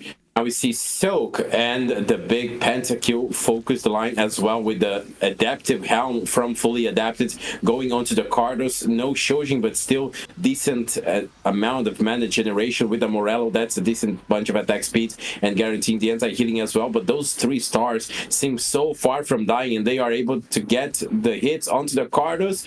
Can one more hit come in from the Kai'Sa? No. Soak gets the win barely. Yeah, I mean, so kind of the 2-level advantage because of Shogun having been slowed down on the way there. The raise to tempo augment I really do like in there. Again, for anyone who hasn't had a chance to do it, it's a relatively unusual pickup. It basically just means that the Spellweavers will get a second ability cast after they cast their initial one, which, of course, when you've got some units that really rely on multicasting like Ari, that can be hugely impactful. Hugely impactful. It means 2 early AoEs for the Seraphine, which mean not only damage, but healing to his own board as well. Now we see most of the players are on similar kind of health. There is a game for everybody here, aside from Shirayuki, down to 19 already, and Dark Blade up at 82 with a big advantage over everybody else. Now it raised the tempo here, and the Spellweavers, that Kai'Sa and the Seraphine are going to get so much AP. Remember, the Spellweavers also get extra AP each time they cast, so they get 2 bumps to their AP early in the fight. Celeste, we're checking in with here, who's got up to 6 countries. So the country spatula is in place. The only one we're missing is Thresh, though it looks like the money is a little bit of an issue here for Celeste. Yeah, we've got the 3 Samiras on the field, 3 Samiras on the bench. Ideally, we need to be staying here and getting the 3-star online, but really want to be able to find the Thresh as well to get the full form of the Dreadsteed. And really wants to push to level 8 as well in order to find that Thresh, not only for the odds, but also because he doesn't really want to take any of the current units out of the board to play the Thresh. No, and I think that's the problem here. You know, stuck between a rock and a hard place. At least the exposed. Interesting to actually see the exposed weakness picked up by Celeste, despite already having the last whisper in place. So maybe again worried about running into a little bit more armor than it can handle. We hop further up from Celeste on 33, up to our friend Darkblade, who's leading the lobby on 82 HP. Items are looking crisp indeed. Crisp indeed. Celeste had the exposed weakness before slamming the last whisper. Probably just choosing to go with it because he really needed to itemize his board and get that extra bit of attack speed, which is really important. And now we see Celeste again on the other side, now facing against this massive disco board, which is going to be hard to play against. TF doesn't have attack speed buffs, but he does hit like a truck and heals all of his front line while at it. That is massive to watch. But look at this, the Dread Steed being tanky enough so that Samira can kill. But the TF casts once again and gets the win. I mean, that's the great thing about TF, isn't it? You know, why you can play them in so many different games. There's so many different ways you can make a functional board coming through and still have it work. The end of rounds in particular are so nasty, but we have had our first elimination. Shiryuki, who promised us that we would see a pentakill 10 board, actually goes out in 8th place. That really smarts. I feel Shira ended up going too crazy on the spatulas and ended up missing on itemization because of it. And then he had for such a long time the opportunity to build a Tactician's Crown, get one extra unit in, maybe save a little bit health every round because of that extra buff to his board, but chose to hold on and make plays all around the spatulas. Just didn't turn out well.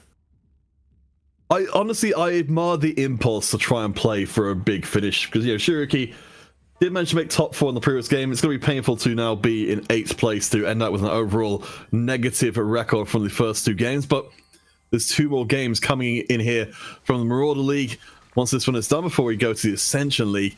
As we check in with Honeybear, looks like the Seraphine on this side of the field has, I believe, not managed to get up to 3-star, but the itemization is still very good. Still very good. The Shojin would be preferable, but the blue buff does a decent job at it.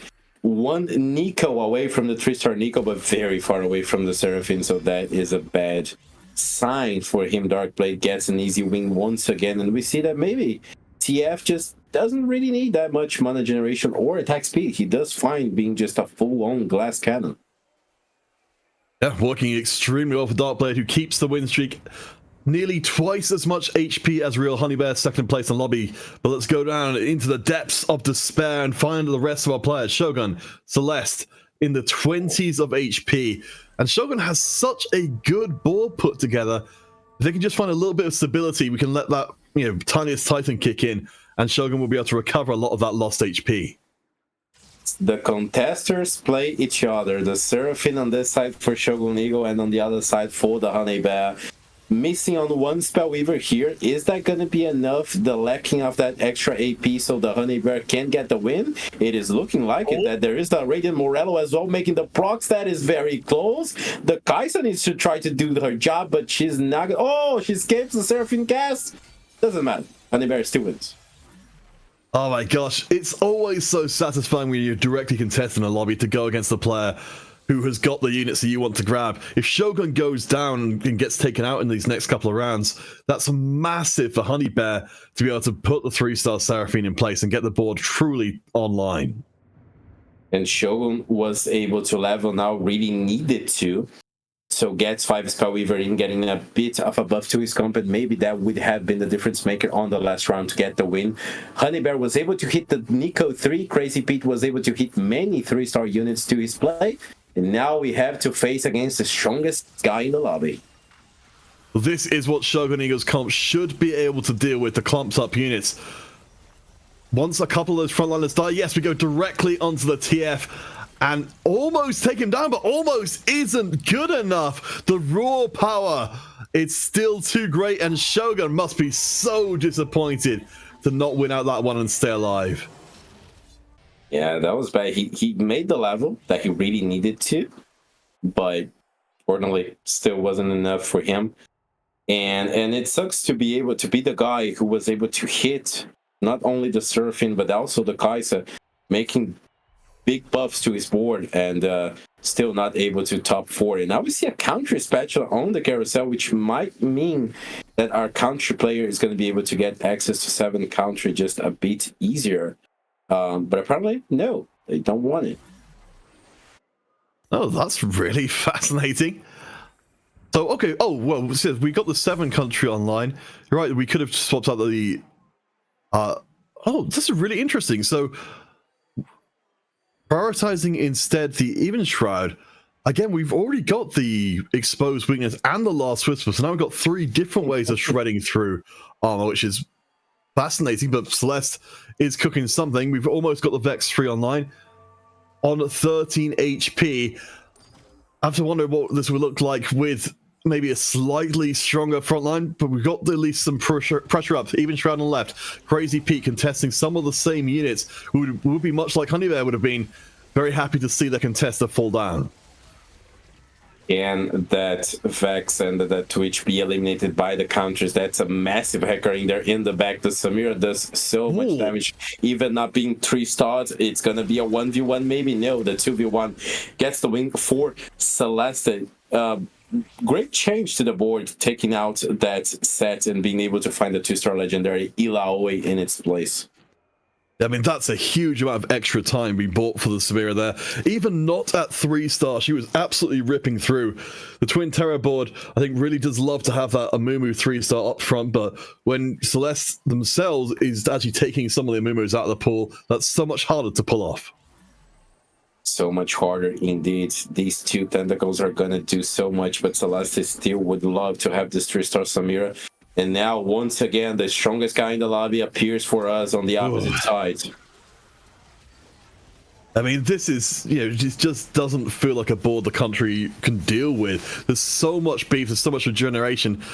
The front line's actually doing relatively well. I suppose, well, it's a Dreadsteed at 7 that provides enough beef to allow for the break on Darkblade. Well done to Celeste and Dragoness. That was extremely well done to hold on against the top player. The Dreadsteed found its way onto the back line and smashed our car dealer, so TF was gone. Now we have, with 6 players remaining on the game, we go on to Honeybear. An interesting choice here. Knew he could not play for the 3-star Seraphine, was able to make the pivot, and now is playing onto that Ari. I do like this from Honeybear, though. You know, just saying the point where the Seraphine 3 would have been really powerful has maybe passed, and so we're going to go elsewhere. But we do drop power in our matchup against the Disco. It feels like the big swing here is how strong will this Nico be? She's 3-star. She's got enormously tanky itemization, but she needs to buy an almost unlimited amount of time for this Ari to delete the board. Chosen Ari. But we cannot give up the headliner Nico. That sucks. I mean, maybe it doesn't. I mean, Honeybear is in a real difficult position. We've got several players on low HP just above him, all the way up to Soak, really. So Honeybear maybe only needs to hold on for 2 rounds here to make top 4. But can he hold on against this massive disco board by Darkblade? The TF takes a while, but when he does, he hits like a truck. The Ari hitting 1 unit at a time as the Akali's in the back, but you cannot chew through that much healing. There is no anti-healing for the Honeybear's board other than the single target Ari, which is not going to be enough. And the Honeybear is eliminated once again, as is the Crazy Pete. So we only have 4 players remaining. I think it was the writing was on the wall for Honeybear as soon as she got into the contested line. But I'm really surprised to see Crazy Pete bottom 4ing out as one of our top performing players. This definitely opens the door for other players to swoop in and grab as many points as possible. Coming out of our previous game, Darkblade was in 2nd place. This game, Darkblade may well be able to take a first because, you know, looking at everybody else's HP, there's not too much left in the tank for them. By Night facing off against Celeste, which means that Darkblade and Soak are facing off against each other as well. We have a chance at a double elimination here. Celeste found the 3-star Vex, but no 3-star Samira yet. That is sad to see. Let's see whether the Dread State is going to do the job or not against the other TF. It was able to. Look at that massive horse. It's impossible to be killed, and the exposed weakness helps so much with the damage dealing, but the TF cards come in. They almost killed everything, but they didn't touch that much on the Dread State. Look at that horse. That horse was amazing.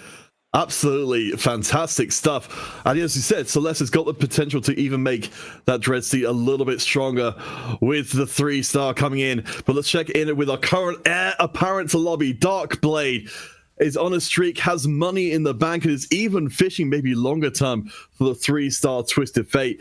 We've got the Ziggs online as well. Everything's looking good for Darkblade. Everything is looking amazingly good. As I have been pointing out throughout this whole game, even without attack speed to the TF, it's still demolishing things in the AoE. It takes a bit longer to cast, but still, it does a great job. And now facing off against a Ghost, which means that Celeste and Fly-By-Night are facing against each other with 13 and 9 HP respectively. One of them is going to go down. Meanwhile, Darkblade has a safe top 2 guaranteed by facing off against a Ghost board here. Yeah, looking very comfortable indeed. Yeah, Fly-By-Night could be gone this round. Soak out in 4th place with Crazy Pete in 5th, meaning we're closing in on our end field very quickly. Celeste does take a heavy loss in the previous round and will exit out in 3rd place. Certainly a much better performance than game in number 1, but it leaves us with 2 remaining. Darkblade, who came 2nd last time round. Fly-By-Night, who came 3rd. Now in this 2nd game on stream, one of them gets their first of the night. Yeah, one of them is going to get their very first Fly-By-Night versus Darkblade. Celeste's board was amazing with that horsepower coming in from that Dread State, but unfortunately was just not enough. So Darkblade and Fly-By-Night, the 1v1 between Discos, are going to face off, and I would think Darkblade's board might just be a bit stronger, but Fly-By-Night has proven to be the stronger player overall on the league, so maybe he has something cooking. We said it right back from the beginning of the day that it was likely to be disco all the way through. It's a testament to how strong this composition is, that the 2 top players are contesting each other, and yet they both have legendarily strong boards to go face to face. The front line starting to evaporate under the hail of fire. The Ziggs, the Twisted Fates on both sides.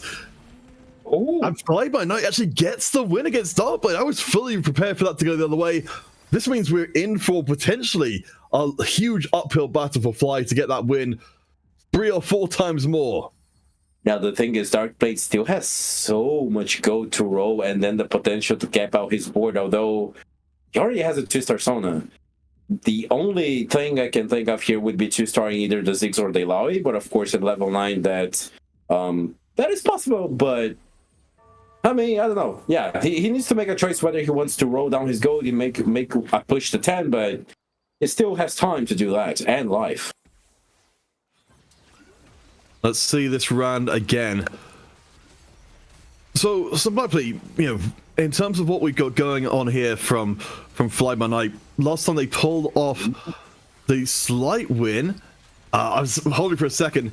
I'm trying to figure out what the difference is between these 2 boards that ultimately Fly-By-Night is... Oh! Wait! No! I read that wrong. Darkblade comes out of nowhere and knocks Fly-By-Night the hell out. Darkblade takes the first. Yeah, you were just mentioning about what the difference was. I don't know, some form of itemization, positioning. At the very last round, the Blitzcrank from Fly-By-Night had a Steadfast card and a Dragon Claw, so good at taking out the TF damage. But luckily for Darkblade, his TF cards were able to fly away from the Blitz, kill the enemy carry, and then the Blitz was alone, wasn't enough, and then he got the win. Oh my gosh, we've had some pretty amazing games so far, Savapli, but sadly that will bring our particular shift to an end. So I believe Skiff and Rain will be coming next to do the next 2 games here from the Marauder League, and then of course the Ascension League later on. Thank you folks so much for having us along here today, but it's going to be a great day of TFT all the way through. Congratulations to our friend Duckblade, who pulled off an incredible second place into first place overall. So we'll definitely be stepping up further forward. I'm not quite sure how the shouting out works here in Aegis, but I guess we'll be dumping our socials and things in the chat if anyone would like to follow on from what we're doing here. But please do stick around. We'll be headed to a small break. When we return, we'll be back here in the Marauder League with even more amazing games to come.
Every time I touch mic.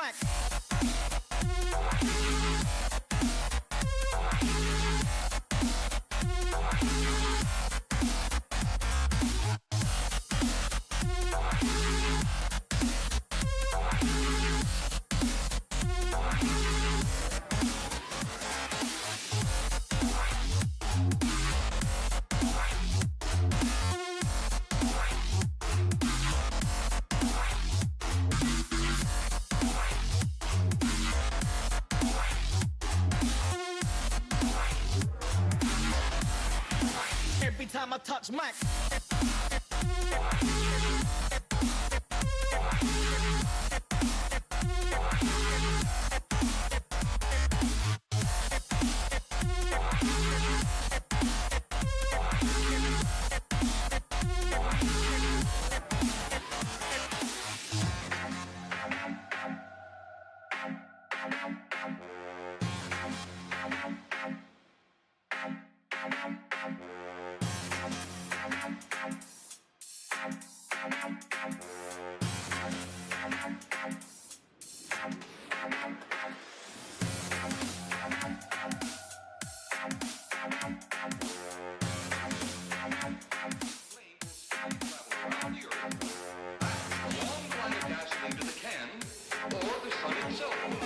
Explode the sunlight here, gentlemen. You explode the universe.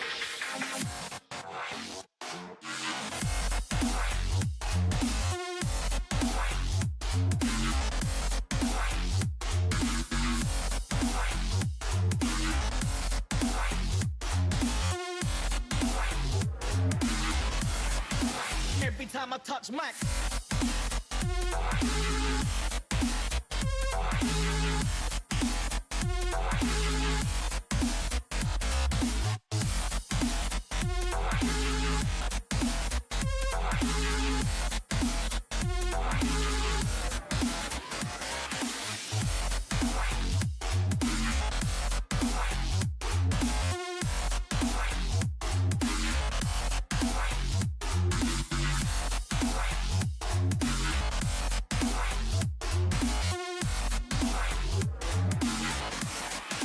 Every time I touch mic.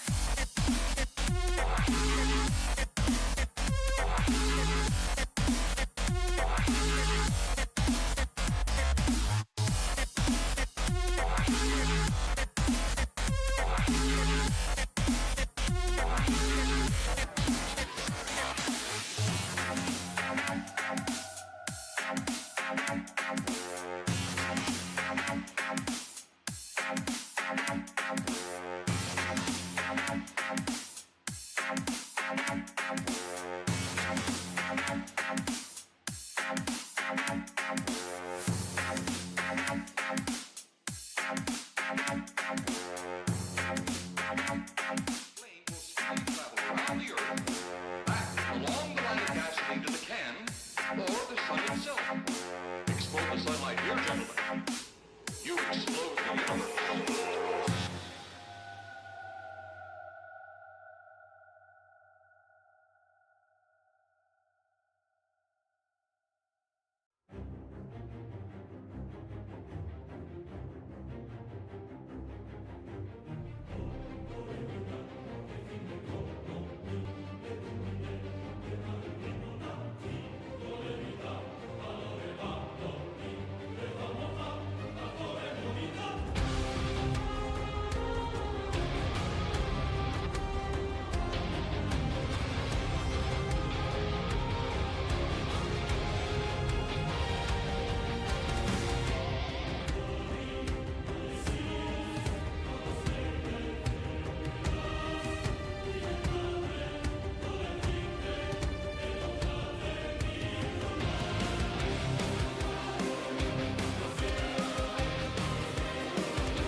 Hello, everyone. Welcome back. I am Rain101, joined today by Skiff for games 3 and 4 of the Aegis Marauder League. The first couple games have been absolute bangers. The scores are starting to come in, and the standings are looking good. Skiff, I know you're relatively new to TFT. What are some things that stood out to you in those first two games in terms of, maybe play styles or any kind of surprises that popped out to you in terms of boards that maybe should have won and didn't, and vice versa? Well, there's still a lot of things I think that's like available for time to develop and kind of see some things. But really the thing that stuck out for me the most is once we got to that late game, you kind of really noticed like whose board state was really ready to go to distance, because like it wasn't even close. Once we got to some of those last fights, it was just, I'm wiping your board. I've got 3 or 4 units left. So, I mean, we'll see if that aggression can continue here. I'd love to see some of the other people who, maybe are starting to struggle a little bit, try to find their footing and get back into this. But for the most part, yeah, it is do or die once we get to those late stages. Yeah, and it's always so interesting watching this high level play because there is a certain amount of variance that comes into the game, right? Some people just hit and some people just miss, but so much of that does come down to round by round decisions that they're making. And we saw in that last game, you're testing the limits, you're pushing your luck, you lose by 1 Krug. Some people say that's okay, but it actually wound up making a really big difference if they'd been able to kill that Krug and save some of that HP. Later on in the game, when they went out, they wouldn't have gone out. Maybe they have a chance to spike their board. So those little things that happen throughout the game along the way are going to have a really big impact later. And you see like how that develops over time in the game. And I think it's just really fascinating at this level of play to watch it play out. Mm-hmm. For sure. I mean, I think right now we're kind of getting ready to get into this next game here. Oh yeah, quick little side note too. I guess Kangster was the first place player last week and is currently going 5th place into first place. So honestly, that's a nice little bit of momentum to get into this next game here, coming off a high of that big old W. So maybe we'll try to keep that momentum going. We'll definitely see as we get into this.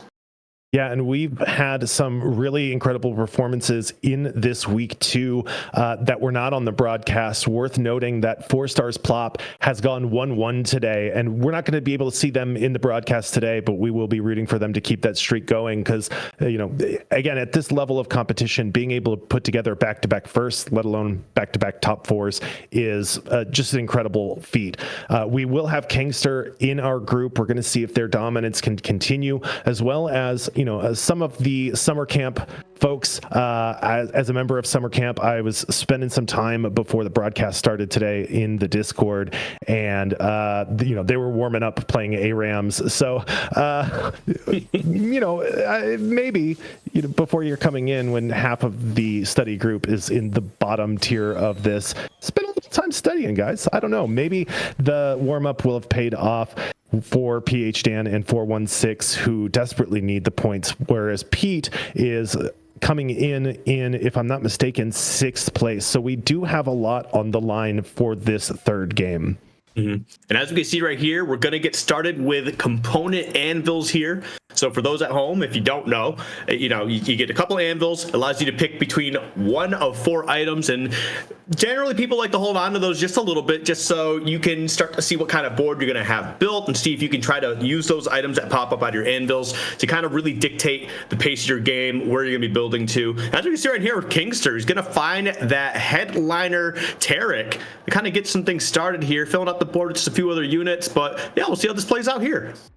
Yeah, and with these anvils, a lot of times it can help round out these components that you're going to get from these drops. So, it gives you a little bit of direction. You can say, oh, okay, well, I have this glove. That could be an IE. That could be a jewel gauntlet. But depending on what comes out is going to have an impact on what these players choose. If you're Kingster and you're sitting here on this disco sort of opener, you're looking for that Nami, you're looking for maybe Spear of Sojin, and if you're not able to complete that item straight away, maybe you can get it out of your anvil. As we move over here to Darkblade, who has this Heartsteel Cassante early on, and 2 extra Cassantes just for good measure, maybe angling for that Heartsteel cash out that can be so impactful.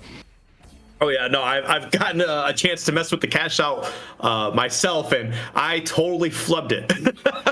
I tried to extend it like two playthroughs or whatever, and I just ended up losing entirely. It was not a good time. But off to that 5 Cassante start, should be pretty solid here. We'll see exactly what else they get. They do have that other Sentinel, so Sentinel is online, and then you do have the Corki in the background trying to provide some damage here. And yeah, we'll see what's going. We're going to be getting these first augments into play as well.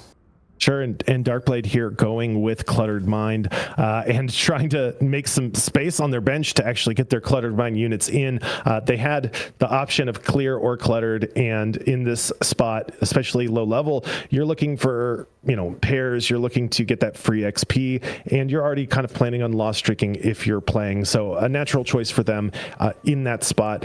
And there may be other players in the lobby who are gunning for those same cash outs. Actually, we're looking here at Pete, who is Darkblade's first opponent, has that Heartsteel already online, has the IE, has a tier, probably looking for blue buff, looking to play that Ezreal line. Yeah, we'll definitely see how Darkblade kind of responds to this too, because not having Heartsteel online, but you have the Heartsteel Cassante, so kind of interesting. Like, do you hold? Do you try to get your own pieces? I mean, you do lose that first game, so granted, we're not going to see Pete going crazy, getting a bunch of hearts stacked up immediately in that first one, going to be getting that W, but we'll see how everybody tries to move forward here as we switch on over. See what Pete is going to be looking at the rest of the timer. So he's got 2 Cassantes on the board. Obviously, having that set with the Giant's Belt too, he's already got a lot of health as it is. Personally, one of my favorite units to play with, and putting that Giant's Belt on him gets him a nice little bit of extra HP. So yeah, he's going to be a fantastic tank to get started here. Plus having the little bit of extra armor and magic resist coming from the Sentinel. We'll see how they fare going into this next match. Yeah, and we can see here PH Dan with this Annie 2, with this Tarek front line, playing an AP line. Pete kind of unlucky to go up against Darkblade and winning that first fight, because this is definitely an angle where you want a lost streak, and this unfortunately is not going to be able to kill any of the units on the board. One of the things that you really want to do early on with this Heartsteel line is kill as many units as you can without winning, and so hitting that Annie 2, Tarek 2, not a great look. As we switch over to I Am Neutral, who has this pentakill Olaf online, not great items for him, certainly great placeholders for Karthus, and clear direction from them moving forward. Mm-hmm. It is definitely a very interesting Olaf. Like the Rage Blade isn't the most terrible thing, but yeah, a lot of these items, they probably seems to be angling for a TF later on. We'll definitely see if you can find a way to hit those, because it can be a bit tricky. Oh, okay. Yeah, it does decide to just sell it off, using that salvage bin to remake, maybe saying, okay, I've got this Yasuo early on, I can get Heartsteel in at some point. And, on this patch, I feel like Heartsteel has not been quite as popular as it has been earlier in the set, but still a great add on with the changes to how streaks work. it's so hard, especially early on, to get gold, to hit those econ thresholds. So getting that little bit of an extra boost, even 3 or 4 gold from a Heartsteel cash out, can be so pivotal in affecting how you can play through into the mid and late game. And here we go into our carousel. We got Darkblade picking up a Yone himself, trying to, fill out that Heartsteel that he had built up here, and everyone else, trying to fill out the items they can get. From what we saw with PH Dan, Lamb Neutral, excuse me, already having like 6 items as it is, and going to be able to have your 7th item here. You're going to have a lot of leeway on how you want to build some things here. So honestly, I think the sky's the limit in this scenario, because look at all those items. Those are all fantastic offensive items on the side. You could honestly build a few different ways here. If you can't get that Twisted Fate later on, you got at least, well, you don't have the gauntlets at all, or spike gloves, I mean, so you can't like go to any of it'd be a bit tough to go executioner, I guess. Yeah, one of the benefits, though, of that salvage bin augment early on is that you have unlimited flexibility in terms of your items. You can slam your items right now for what's good on your board right now, and then change up your board completely later, completely change all of the items that you have depending on what you hit. One of the hardest things to do from that spot, though, is not get dizzy. You have to keep track of what components you have, what components you want to turn into items once you do hit. Maybe I hit TF, maybe I hit Karthus, maybe I'm going Yone reroll. Okay, what components do I have that I need to make? It's a lot to keep track of. This is one of those plays where, you're relying on your knowledge of the game and your experience playing it to really know what to do. And we're here on PH Dan, and it's worth noting, for Guardian, not something that we see very often, just in TFT in general. It did get a bit of a buff. We've seen Guardians make a little bit of a resurgence, but people have tended to lean back on that Sentinel line, even on this patch. I mean, the Guardian, because it got that initial nerf because they were trying to handle Super Friends, I believe, if I'm not mistaken. Because 4, or was it? There's Kennen, there's Nico. Is there another one that has Guardian in Super Fans? I think it's just those 2, right? Yeah. Okay. Yeah. Well, they did nerf Guardian a little bit, but to bring it back, I mean, Sentinel's still strong just because you get to put armor and magic resist across the board. I mean, it's nice for everybody, Sure. But with these Guardians, especially with the upgrades that they have, getting that extra shielding, getting that extra front line is so important, especially in this early game where, you're usually looking at maybe a 1-star and a 2-star backline carry. They're not pumping out that much damage. So having those beefy shields up front really kind of like seals the deal and makes sure that PH Dan is going to come into this Krugs round on a 100 streak. Also worth noting that Kingster also on that 100 streak. They have not fought, and there's a good chance that someone's streak is going to get broken. We are coming up on Krugs and Oppisu here with his own Olaf and that pentakill online, which is also extremely strong early. No, very, very strong. The damage reduction on top of the bonus damage is always nice. And having those 2 extra Olafs there as well, I mean, a little bit of a weird spot, right? Like, can you find a way to get those extra Olafs, potentially 3-starring them in the process? Because, you got the Bloodthirster on them, you got the Titans. It's not a bad spot, right? So we'll definitely see how they advance forward from there. But yeah, also having that Bruiser on there too, getting that little bit of extra HP. Olaf will be pretty strong for definitely the next stage, I think. He's not going to be a liability or anything like that. Sure, we've seen Olaf too, even in our Champions League, carry through this entire 3rd stage. And definitely, if you're able to hit that 3-star Olaf with the items that he wants, it can be a real menace and a big tax on the HP of the lobby. We've seen it be popular in tournaments. We've seen it be popular here in our Aegis leagues. So it'll be interesting if Oppisu does choose to go that reroll route. Now, looking at Kingster with this 4 disco online, with these TF items on a Corki, great placeholder for now, or an okay placeholder for now, coming up against a 416 who may be considering a Seraphine reroll. They have 7 Seraphines and certainly a dream. I mean, hey, sometimes that's all you need just to kind of figure it out. But right now, this Corky kind of putting down some damage here. I know it's not the most, well equipped items here, but I mean, having that Rage Blade and then having the Shojins as well, kind of getting that ability off time and time again, it definitely works out for him. He's going to be able to pick up that W there. Yeah, and interestingly enough, the Corky, has that wound effect on the unit that it hits and adjacent allies, and the AP on him actually makes the anti-heal duration longer. So, kind of a low-key, like, intimate game knowledge sort of situation where Kingster sees, like, anti-heal is king in this current meta. No matter what stage of the game. So having that Corky be able to apply that effect for longer is actually hugely difference making when you have Disco, when you have two Seraphines dumping healing all over the place. This Corky saying, no, not on my board, not today. Mm-hmm. It's so much too. That 9 seconds is insane. That's a long time. Like, because gotta keep in mind, each player combat is 30 seconds, right? Mm-hmm. Yeah, 30 seconds. So, I mean, like, that's almost 1/3 of the time you're getting that reduced healing. That is a very tough spot to be in, especially when you're relying on trying to keep that sustain going for your front line. But here we go into our next fight here. That Corky going to be trying to put down some damage here on top of that Tom Kench and bringing him down. And there he goes. But the front line for Kangster is completely gone now, and now it's just that Corky left having to deal with these two Jinxes, and they're going to make quick work of them pretty easy. Yeah, and Checo here playing a punk reroll line, which is not something that we see very often, but sometimes when you get that online and that's all you're seeing, you say, screw it, let's go for it. As we're moving over to Darkblade, who has a Heartsteel spat on their board, allowing them to hit an early 5 Heartsteel.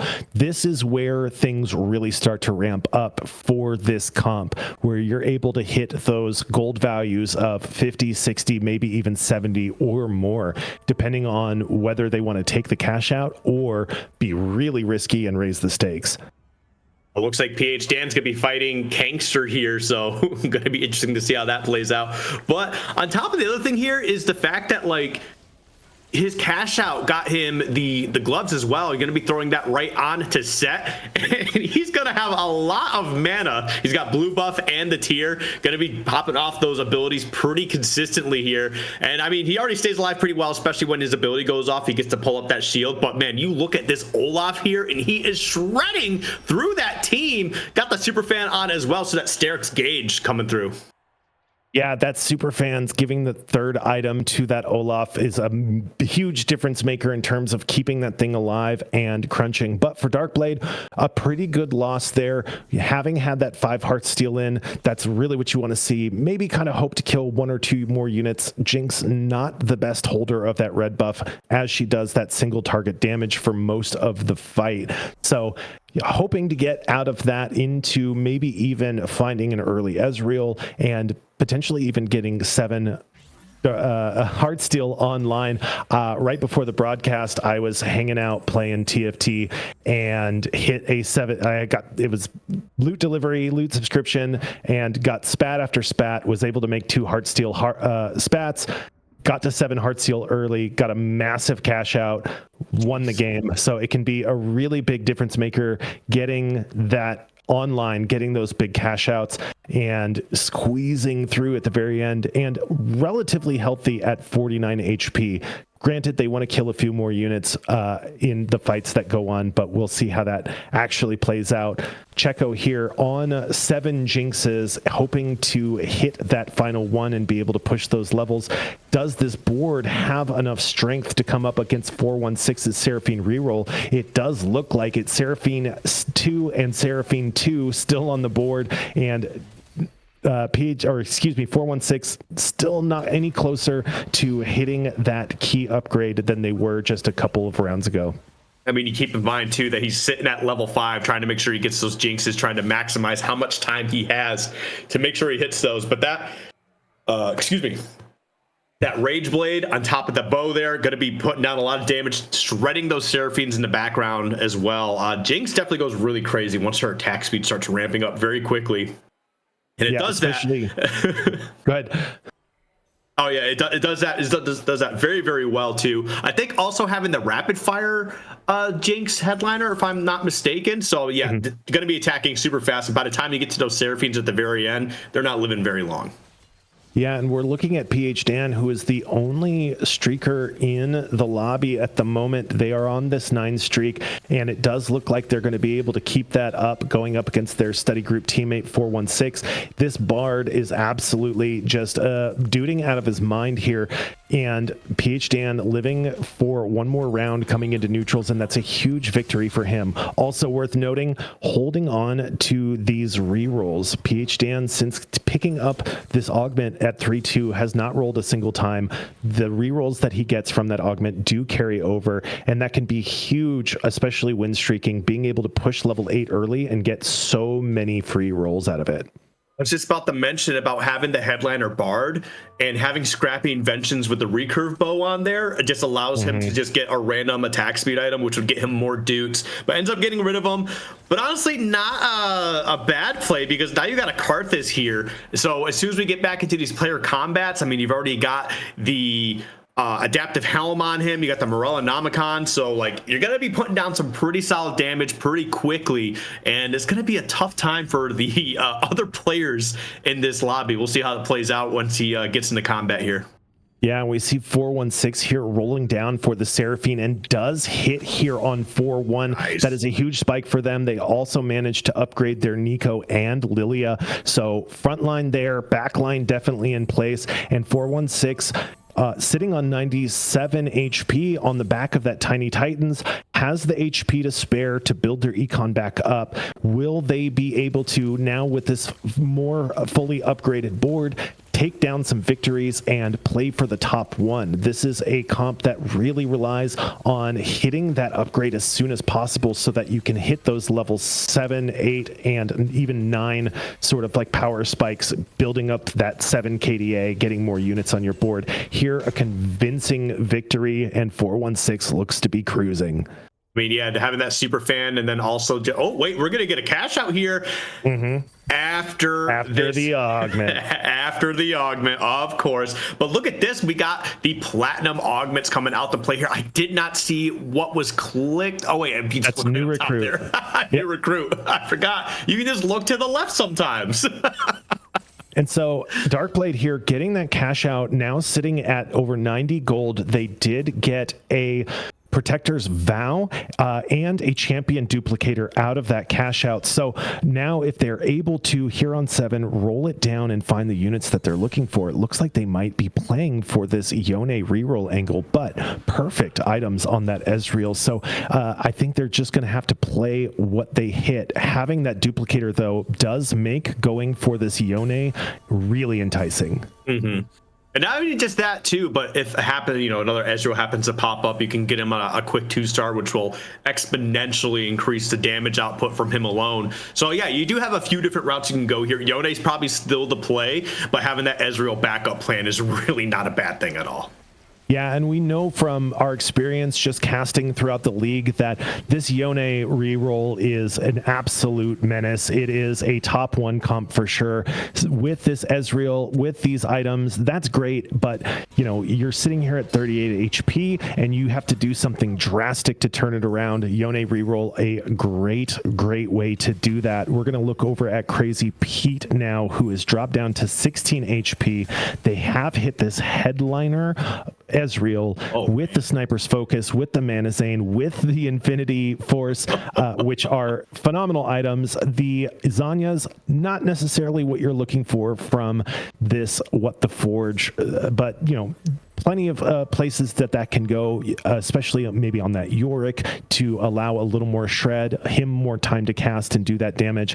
Coming up against 416's board, which we saw hit that really big power spike, Crazy Pete absolutely has to win just about every single matchup from here on out if they're going to have any hope of top 4ing. This Ezreal is casting like a madman. Can we get into the back line on the Seraphine? We can't chunk down the frontliners just yet, and the Seraphine Seraphine's going to be able to cast at least one more time. Can't keep the Kennen alive. The Mordekaiser is in her face. The Ezreal is going to have to dodge. It can't, but the Mordekaiser with the Zonias has plenty of damage to polish it off. Crazy Pete taking down a crazy victory as we come up to the 4-4 carousel. Dude, that Sentinel, excuse me, of course Sentinel, but that Mordekaiser was just insane. Like, yes, we had Ezreal doing that damage in the background, but the Mordekaiser refused to go down, having the 2 Spirit Visage and the Zonias on there. I mean, you definitely get a little bit of that AP, you get a little bit of that extra survivability as well. And man, they were just dropping some damage, tanking it as well, taking down that Seraphine when you needed it most. Honestly, super, super good board for him right now. He's in a pretty good spot despite what the health looks like. Yeah, and not necessarily going 8th. We have Darkblade here at 17 HP as well. But now looking at Kingster, they have had this disco line on deck for so long, rolled it down to 0 on level 8 and hit exactly 0 Twisted Fates. Not able to use that champion duplicator in the slightest. However, hitting this Blitzcrank chosen headliner is huge for their front line. They are very, very beefy. They've got that Alawi online, so still plenty of time and plenty of HP to turn this around. However, this punk board is fully online. Can Jinx punch through all of these tanky frontliners without getting baited by Alawi tentacles? The Blitz and the Echo still going. The Lulu cast providing so much CC along with the Nami bubbles, and this punk board really starting to show why it's not one of the more popular ones in the meta. Kangster hanging on for another fight. Checo dropping down and hoping that they can cap their board just a little bit higher. Man, and I get it, man. Punk just looks so enticing because especially the fact that, like you mentioned, it's not as popular anymore. So it's like, hey, this is always going to be uncontested. You know, Jinx can do some damage. You'll have access to Pantheon and Vi, right? So you can get a nice little tanky front line, but there's just still something missing about them. And unfortunately, like we just saw, you kind of get ran over by Disco, the superior music genre, by the way. We're gonna have to agree to disagree on that one. Maybe during the break we can have a debate and put that one to rest. Now Pete coming up against Kangster, who again has not found the Twisted Fate that they so desperately need. This Ezreal ult coming through and absolutely devastating the back line. It has so far not been touched, and that Sniper's Focus providing so much extra damage. However, there are no crits, and this unit benefits so much from crit, but able to dash away. The Jhin is fully stacked up. It is pumping out so much damage. Crazy Pete keeping it alive. Kangster dropping down again, and something needs to happen for this board. Did they hold on to the Yorick, or did they get rid of that as soon as they found the Jhin? You know, I'm looking, I'm not entirely sure. I don't think I saw the Yorick on the board, but I wasn't paying attention for it. To be honest with you, we'll have to check. I wasn't sure if you happened to see it. I was trying to look for it as well, because I assume they got rid of the Yorick because the items that were on the Jhin were the items that were on the Yorick. So I can make an assumption, I guess, deduction. I am the world's greatest detective. But yeah, that was definitely the case. But yeah, look at this right here. 3-star Edgelord Yone as well. Looks like he finally got that hit that he was looking for, and you know, having that extra Ezreal on the side there, but you already used a champion duplicator to get that 3-star. But I mean, I know you just took on the Raptors. You could very well be in a very good position still. Look at those items on him, man. He's gonna be surviving for a hot minute. Yeah, and got that Zeke's Herald, you know, online on that training dummy. I believe that was from a cash out as well. And worth noting that with that Edgelord, they still have that 5 Heartsteel in, so maybe angling for another cash out while they wait to get 5 Edgelord online. That is the next big power spike. But we're looking Apsu here, who has dropped down to 11 HP.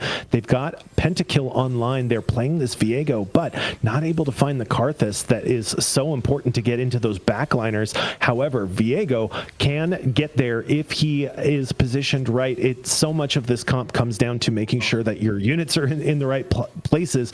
We do have a ton of CC coming through from this Vex, but it's not going to be enough.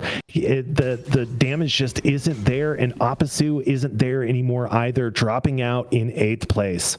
Yeah, unfortunate, but I mean, hey, I mean, 5-2, someone had to go down eventually, right? Like, there's just no way everybody's going to be able to make it through stage 5 all intact. So Appazu, unfortunately, is going to be the first one to go down. Had a solid board, but compared to everyone else, who's all playing very fantastic, just was not able to hold through. But as we look right here, we see Punk 4, rapid fire, everything's looking pretty solid right now. We got damage across the board as well, and we're gonna see if this can finally, take Checo even further. I mean, they're not a bad spot. They're sitting at that third, but at 38 HP, they're almost 30 HP behind second place. It is a bit of a tough spot here, but as they take on I Am Neutral, we'll see how this plays out.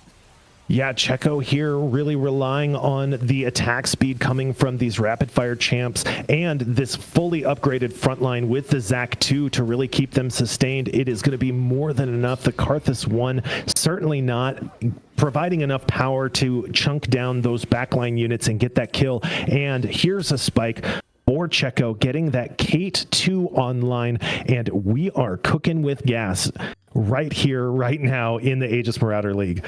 Mm-hmm. All right, there we go. Going to be picking up a Tom Kent's there. Oh, going to sell the other one to replace him. And then you got all these additional items here to kind of move around. It looks like we're going to be moving them on to the Zac 2. Should be yeah, nice getting those in tankiness. Sorry, getting those. No, you're fine. Getting those items moved over to a primary, like a high value tank. Very important. This Tom Kench kind of has outlived his usefulness, but PH Dan with this Karthus board online, are they going to be able to take it down? One of the things about this Punk comp is that it doesn't really have a lot of backline access, right? You're relying on this Jinx and this Kate to punch through, and it does look like they're able to do that. They've got so much damage coming out of these upgraded backliners, so much damage being tanked by this Zac, who is still alive at 99% HP, and PH Dan taking a pretty brutal loss against a board that honestly I would not have expected to top 4 in this lobby. Yeah, it's definitely a little bit of a shock to kind of wake you up there. And it was interesting too, because when the Karthus ult first went off, almost one-shotting the Aphelios immediately and just barely missing out on that. So I was a little bit worried. I was like, okay, that was a lot of damage. Could have been a bit more. It might be bad news, but no, hanging in there, and Checo's going to be able to clutch that one out. And as we can see right here, potentially last carousel we could see for a couple people here. So we'll see how these guys are going to fit these into their boards, see how they can get everything moving forward from here as well. We saw Checo pick up that Morello, which is such an important item, anti-heal being so valuable in this current meta. Looking here at I Am Neutral, they have 6 total Zeds. They're playing both of them on the board, plus a third from Hologram. So they have 3 Z2s out there on the line, fully itemized for 2 of them. This is another one of those let them cook sort of boards. And potentially a Z3, which we know can be such an important hit if you're able to hit one of these upgraded 3-star 4 costs, especially if you're coming up against this Yone, who seems damn near unkillable. They're trying their best to kind of swoop and dupe around, but yeah, the second he gets those swipes off, it is over for I Am Neutral, who unfortunately is not able to make the Z3 dream come true. He's going out in 7th place. It was definitely a very interesting board. It was fun to watch, but unfortunately you go against that 3-star Yone, who's already fully itemized as well. It's going to be a tough one to really find a way to close that out. But here, look right here. I mean, we've got that Heartsteel going to be popping here in just a little bit. I assume we're going to cash out. I mean, it'd be a little crazy to raise the stakes from here, but you know what? Sometimes it's all about that gamble. Actually, no, he actually can't afford to do that. Never mind. Right. And also worth noting, sitting here on 6 Ezreals, so potentially hitting that Ezreal 3 if they're able to live long enough and have the gold to roll for it coming up against this Punk board that we've seen be so impactful. But we do have this Sniper's Focus on Jhin, which is for sure in terms of artifacts one of their best items, allowing them to pump up so much damage as they hang out on the back line.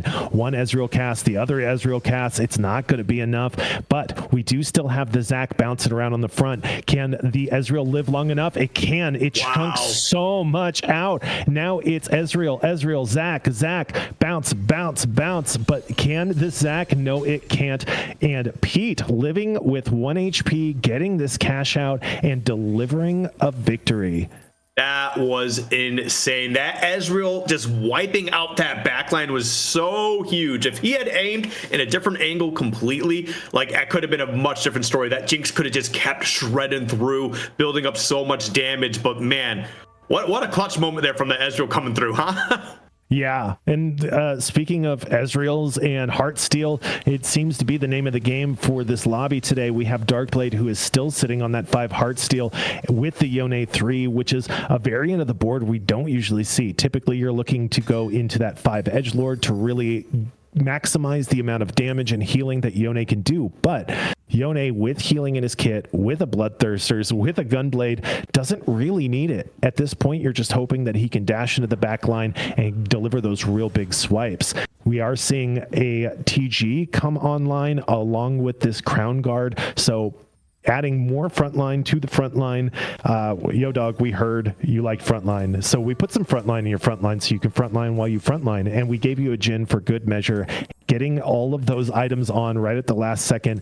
This is going to be such an important round for Darkblade, sitting on that 6 HP, coming up again on this Punk board that we are really starting to see kind of fall off a little bit. We do have the Lucian online that's going to be able to spread that damage around and hit the backliners from time to time, but they're not really able to get back to this Jhin, who is spreading that shred all over the board. The Jinx is trying her heart out. It is not going to make a difference. Darkblade hanging in there, and Checo going out in 6th place from a position that looked so dominant in the mid game. And I mean, it was looking pretty good there too. It's just that, like, you expected the tanks to survive for so long, but the tank that really mattered was Yone. And it wasn't for the defensive items. It's the fact of just the sheer Omnivamp coming through, keeping him alive. Every swipe just restoring so much HP. That was a phenomenal play there. And yeah, Gunblade is such a great slam just for keeping those frontliners alive. You're not just keeping the Yone going, but he's putting out so much damage that those tanks that are eating all that damage are getting topped off. So not the ideal item slam, but in this case, it really, really worked out. We're here on 416, who's fighting the Ghost, still looking for that RE2, but is able to get this comp really fully online. However, are they going to be enough to keep this Karthus from one-shotting that backline? It does not look like it, but not what they necessarily needed. Enough units living here. 416 will beat the Ghost, hanging tight at 18 HP. Pete still fighting PH Dan for who is going to win, who's going to lose. Pete hanging on 1 HP still, and this lobby is tight. Yep. It is definitely coming down to the wire here. I mean, you see that 1 HP, the 2 HP, the 6, right? And then there's a little bit of a jump up to 18. But honestly, depending on how lopsided a fight could be, that 18 could disappear very quickly. And then PH Dan, for sure, I would say, has at least 2 more fights left in him. But no one really streaking anymore, man. It's you either get a couple of wins and then you lose, but you can't afford to do that, especially if you're in that bottom half, man. It's one more loss, that's it for sure. Yeah, most of them on 1 life at this point. And here we see Kangster coming up against Pete, and someone is going out here. We know Kangster finally hit that TF. Is he going to be enough to punch through this giant Zac with the Zonias and the 2 Animas? The Ezreal doing his best to try and get to that TF, who is at half HP, but is spreading that anti-heal around everywhere. The Jhin is getting focused down now. The Ezreal dashing around, trying to take some of that heat off. It doesn't look like it's going to be enough. The Zac is bouncing around all over the place. It has so much HP, but not enough damage. Pete's dreams are going to get crushed. Kangster hanging on for another top 4. Can they get the top 1? Oh, man. And that was rough too, because like you have those 2 Spirit Visions on there, right? So you're like, okay, I'll definitely get a lot of HP regeneration out of that. It's like, what, 2.5 for each, so it'd be 5% total. But like you mentioned, that Morellonomicon, that TF, definitely spreading around a lot of that damage, spreading around that anti-heal, and being able to stay alive there was definitely huge. Also having that Hyper Pop too. I'm a big fan of the Hyper Pop here. It just allows for so many more additional casts. So that TF in the background, the 2 Hyper Pop, he's going to be hurting a lot of people. And looking at PH Dan now moving on to this Yorick, lucky to have found this here in their first shop.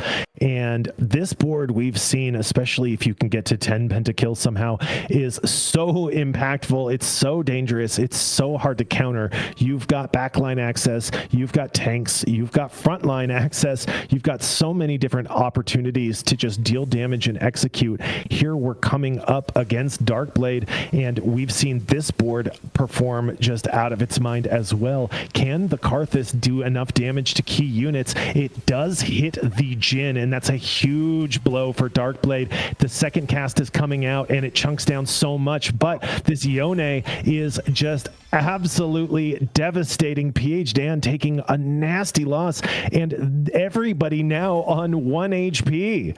Yeah, I mean, Darkblade with that Yone reroll is absolutely devastating right now. He's got those 2 healing items like we mentioned before. The Titan's on there, so he's going to get a nice little bit of additional armor and magic resist once that hits full stacks. And he should hit full stacks because he's got all the sustain in the world to be able to get there. But yeah, and into our final 3 here.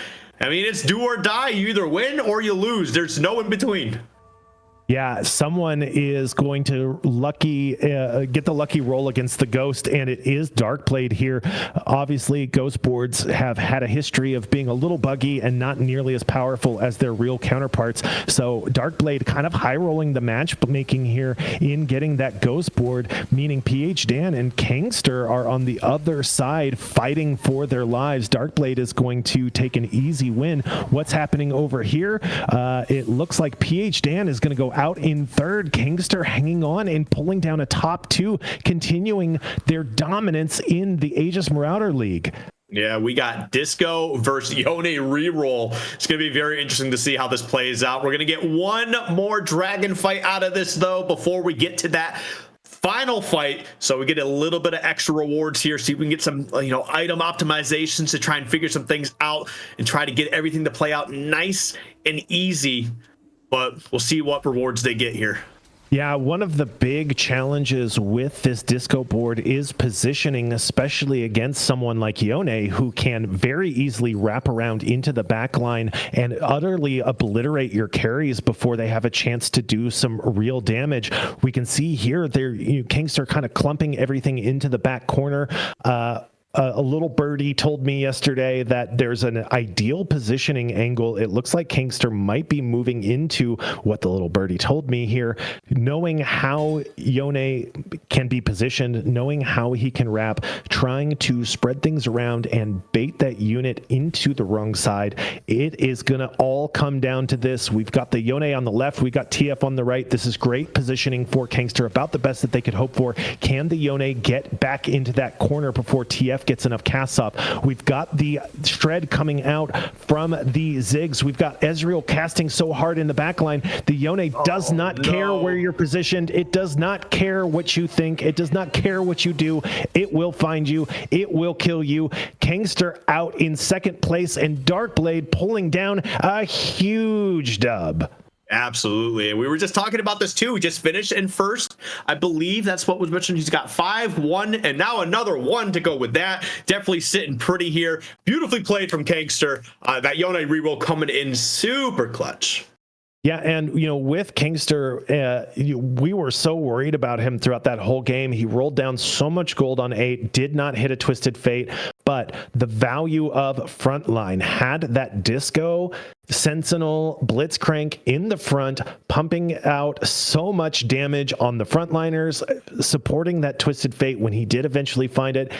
Carrying him to a top 2 is massive. And Darkblade seeing a spot that is not something that you would normally go for, right? You get this Yone, but you're playing Heartsteel. How do I make this work? Juggling things immaculately, making sure that they had all the right pieces in place at the right time to take down that victory. Yep, and having that edge lord at the end too, giving them that little bit of extra attack speed as well, holding on to that heart steal, maximizing the rewards you get out of it, and honestly, it all added up into that first place W. So honestly, again, hats off to Kangster being able to clutch out 2 first place in a row. You mentioned it earlier too, 2 first place in a row is real tough. Never mind top 4ing twice. So to be clear, Darkblade won that. The Kangster pulled down the second. Darkblade, excuse me. I am all over the place. My apologies, Darkblade. I should remember Darkblade because the blade is, kind of what won that. But oh man, it is. Yeah. We are going to take a quick break, and we will be back for our final game of AML Week 2. Don't go anywhere. It's going to be another banger, I promise.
Welcome back, everyone, for Game 4 of AML Week 2. I'm Rain101, joined by Skiff. That last game was an absolute banger. We were talking in the break about how cool a unit Yone is. Skiff, I know you recently really started getting into TFT.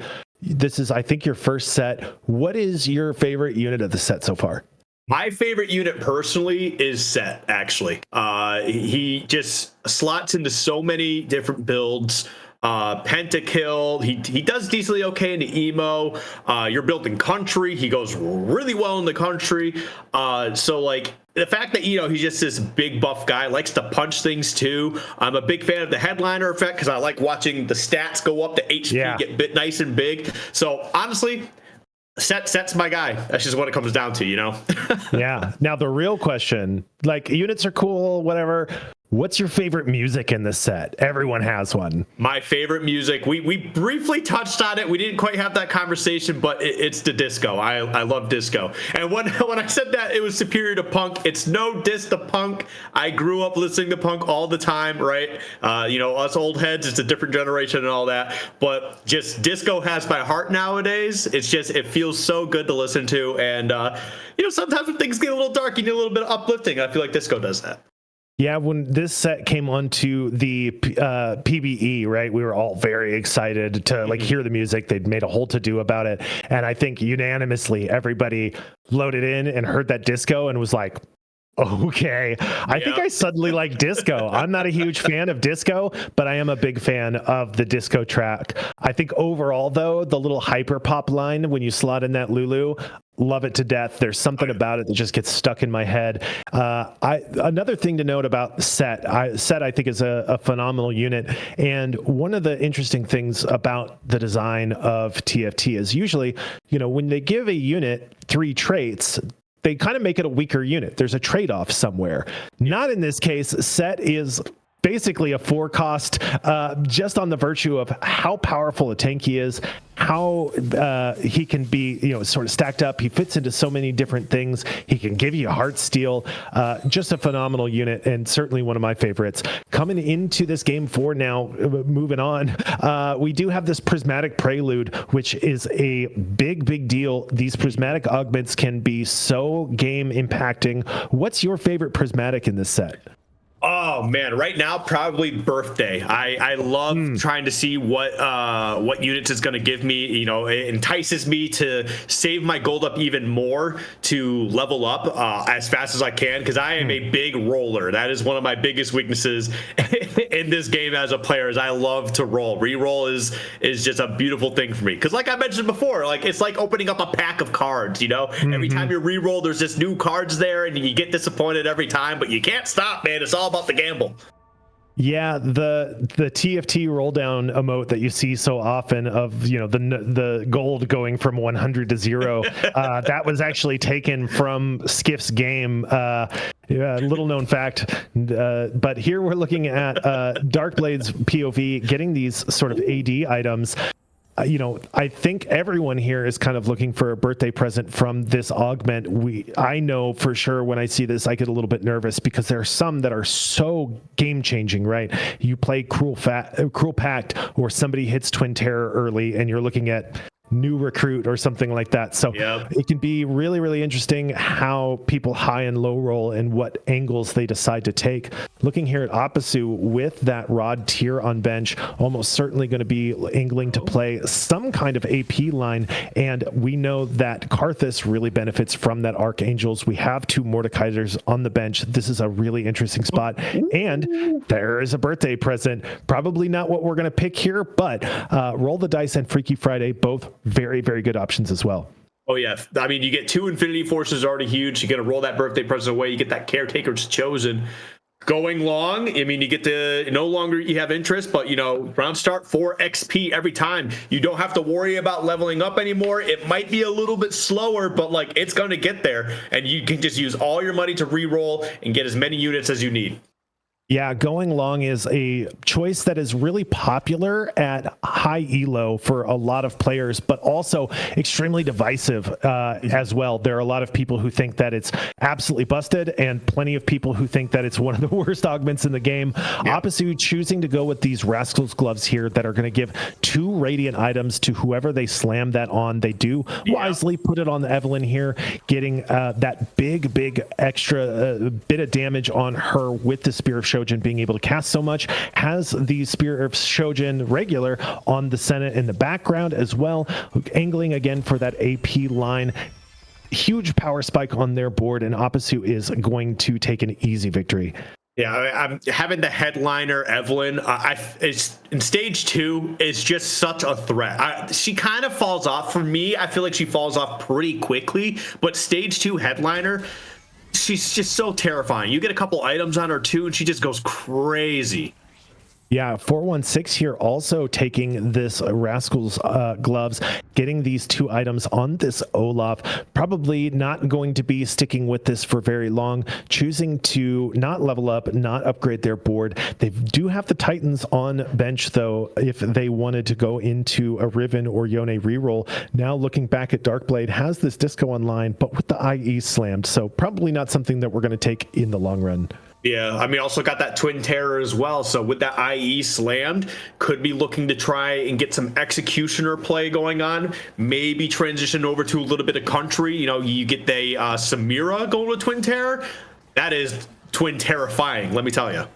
Yeah, I'm just pulling it up now. Right now, according to Meta TFT, the average placement for Twin Terror is a little bit above a 4. So the expected value on this augment is absolutely massive. The win rate is a little over 17%. The top 4 rate is a little under 62. So just an incredibly powerful sort of comp. And having this prismatic version obviously is the ideal. So Darkblade in a great position to be able to win this lobby just based on this augment pick alone. Trying to see if there's anything that could potentially get going there. It looks like they're going to be struggling, hopefully not too much, to trying to get the units that they really need to really make that work. But we got another person here. We got PH Dan also with a little bit of disco in the early game. Looks like they might stick with it a little bit longer though. They got Spellweaver online. You know, you got that Morellonomicon on that Lulu already. I'm a big fan of Lulu. She's one of my favorite units as well. I think she's incredibly underrated. It's just how much utility she could bring to your team for those spell casts could be huge. Yeah, and PH Dan choosing to go level 5 here, eschewing Econ for an early game power spike to get all of those traits online, has such a strong board with this Disco. The Guardian keeping these frontliners alive for longer, allowing this Lulu to just ramp up and feed mana to the team. The Gragas damn near unkillable. The Seraphine ults coming out, the Nami bubbles coming out, and PH Dan picking up a pretty convincing win over Pete, ending their streak and making sure that PH Dan can go into this carousel with that 3-win streak going. Yeah, and that's the crazy thing too about Lulu. Having Lulu and Nami, that's so much CC on the board as well. Again, it can stagnate a little bit with Nami, being a 1-cost unit, but like someone's getting bubbled, right? They're going to be taken out of the fight for like about a second or two, and then you've got the Lulu, the 3rd cast coming out, taking 3 units out for like a second or two. Like that's a lot of time. 1 to 2 seconds can be absolutely game changing. So that CC is going to be really, really impactful should they find a way to get everything online and working here. Yeah, if anyone's ever caught my stream, the number of times that I've just yelled at my computer, like, why can't my units play? Because and I look and it's like stuns for 1.5 seconds, but in the course of a fight, it feels like an eternity when your carry is just hanging there in the air in a Nami bubble, unable to move. That's a huge amount of DPS taken off the table. Moving here to Checo, speaking of DPS, has this Nami 2, has Zonia's, has Spear of Shojin and really is gunning for this TF line. There are going to be a lot of people contesting it. It's going to be really interesting to see who maybe pivots out, who it decides to maybe run into a Karthus line or something like that. If you're looking at Checo's board, though, there's no way he's going anywhere else. These are absolutely 2 of the 3 best items you can have on that Twisted Fate unit. And we are coming in here at level 5, matching PH Dan, and Checo is going to take the victory, ending Dan's streak, and it's only Appasu here at 100 HP. And you got to keep in mind, both these guys too. Also, we see level up on that side. So, I mean, going to be trying to stack up some XP very quickly. On the other side, we have right here, Living Forge. Every 10 player combats, you get an artifact item. Now, granted, that can be a bit of a toss up. Artifact items are pretty strong, but if you get one that's not exactly what you need, it can feel like a little bit of a dud. Yeah, it can definitely feel like you're getting grief by Mortog when that comes out and it's the last thing you need, or you wind up with 3 Eternal Winters and nothing else, which, not that that's ever happened to me in a game. Darkblade does now have the key units for that Twin Terror online, even finding the Samumu here. Doesn't really have the items that they're looking for and does not have the value from the augment. So this should be a pretty easy win for Appasu, who is now going to be able to be the only person in the lobby streaking into Krugs. Now, with the changes to the way that streaking works, they're not going to get that full value unless they win on 3-1. So a huge incentive for them to spike their board after Krugs to make sure that they're going to get that 6th victory. And we got Darkblade, seems to be on a 5-loss streak right now, only player above 20 gold. So as pointed out by our notes on the side here, not a lot of people seem to be having a very high gold count at the moment. So it could be interesting to see how this works out going into stage 3 here. But Krugs, could definitely give a nice little boost to the gold. We'll see what people get for their rewards here. But yeah, I mean, we'll see. And well, I think earlier too, when we were watching, I think someone lost to a Krugs earlier. You're not going to see that here, at least not from Appasu, because we got that Evelyn right there. She's gonna be going crazy. She's probably going to destroy all 3 of these Krugs. Yeah, with the changes to the way gold works in the early game, it is so important, and part of why Heartsteel has been so important is to get extra gold however you can. But looking around the lobby, no one took any econ augments, so we don't have that money being infused into these boards, which is really interesting for the people who, you're taking level up, right? You want to build up to that 50 gold as quickly as you can, start pumping those levels and getting that extra value. PH Dan traded that off, leveling to 5 early to try and preserve their streak, and it didn't pan out for them, so they're going to be in a really precarious spot. Pete here also looking potentially to contest Disco. So, last game we had a lot of people playing a lot of different routes, and here everybody said, you know what? TF, man, TF is safe, it's stable, and now 7, 8, 10 people in the lobby. People in different lobbies are trying to contest Disco in this lobby. As you can see here too, has that Caretaker's Chosen, but sitting at level 5 here. Now, granted, the typical for me, I like to be level 6 by 3-2, but when you have Caretaker's Chosen, you want to be a little bit more aggressive on that level up. So I feel like Pete's being a little slow here. I'm not quite sure what he's trying to go for, but I mean, he's going to get this W, so it's not like the worst case scenario, but I do want them to be a bit more aggressive on this level up. Yeah, and 3-2 here is typically the sort of level 6 interval. I think Pete, knowing how poor maybe everyone in the lobby is, said, I can wait one more round, and it did pay off for them. And now we have another prismatic, which is massive. Getting Banshees and getting that Zephyr on their dummy, 2 of the most important artifacts that you can get. CC being so prevalent, and Zephyr being something that a lot of TFT players are used to playing around, but then got complacent, got a little lazy since it got removed. So having that little bit of a surprise, being able to target a carry and take them out of the fight for 6, I think, seconds on the traditional Zephyr is massive. And yeah, finally getting that level 6, though, you get that additional item. Granted, they got that W before, so it wasn't going to impact so much on 3-1. But now, 3-2 forward should be pretty solid. Yeah, getting that extra Warmogs onto the Taric allows that thing to live for just so much longer. This Bard is sitting here item holding for the TF, and really what you're hoping for is, give me some tips, buddy. Give me some tips. Like, Dutes are great, but what I need is the money. However, if they're able to secure the victory here, it will be huge because they can hit that 30 gold threshold. Knowing how poor the lobby is, it's so important now to hit those thresholds because there are going to be people who are spiking hard on 4-1. However, Pete spiked hard enough to end Apasu's streak, and now everyone's going to be 30 times poorer. Man, check this out right here. Look at these augments, man. This is the dream. This is where I want to be. You got roll the dice to get those rascals, and then you get Lucky Gloves Plus. Are you kidding me right now? Oh, man, whoever your carry is going to be, they're going to be sitting pretty. We got that Olaf on there right now. You need one more Olaf. This thing could take over the lobby. I am so excited. I need this Olaf. I need this Olaf more than they need this Olaf. Let me tell you. Definitely living the dream. Also living the dream is Darkblade over here with the Twin Terror and new recruit, which allows them to slot in one of those double units earlier, which is massive, massive, massive for that comp. Now looking at 416's Olaf, who has wrapped into the backline, somebody needs to rethink what Lucky Gloves means for this Olaf, because I don't think Bramble and Gargoyle Stoneplate is it. But the thing cannot die. It cannot take damage. It is just making mincemeat slowly but surely out of Darkblade's board, and the Kale in the back just able to throw out those blades, provide a little bit of extra damage, ramp up that Rage Blade, and absolutely clean house.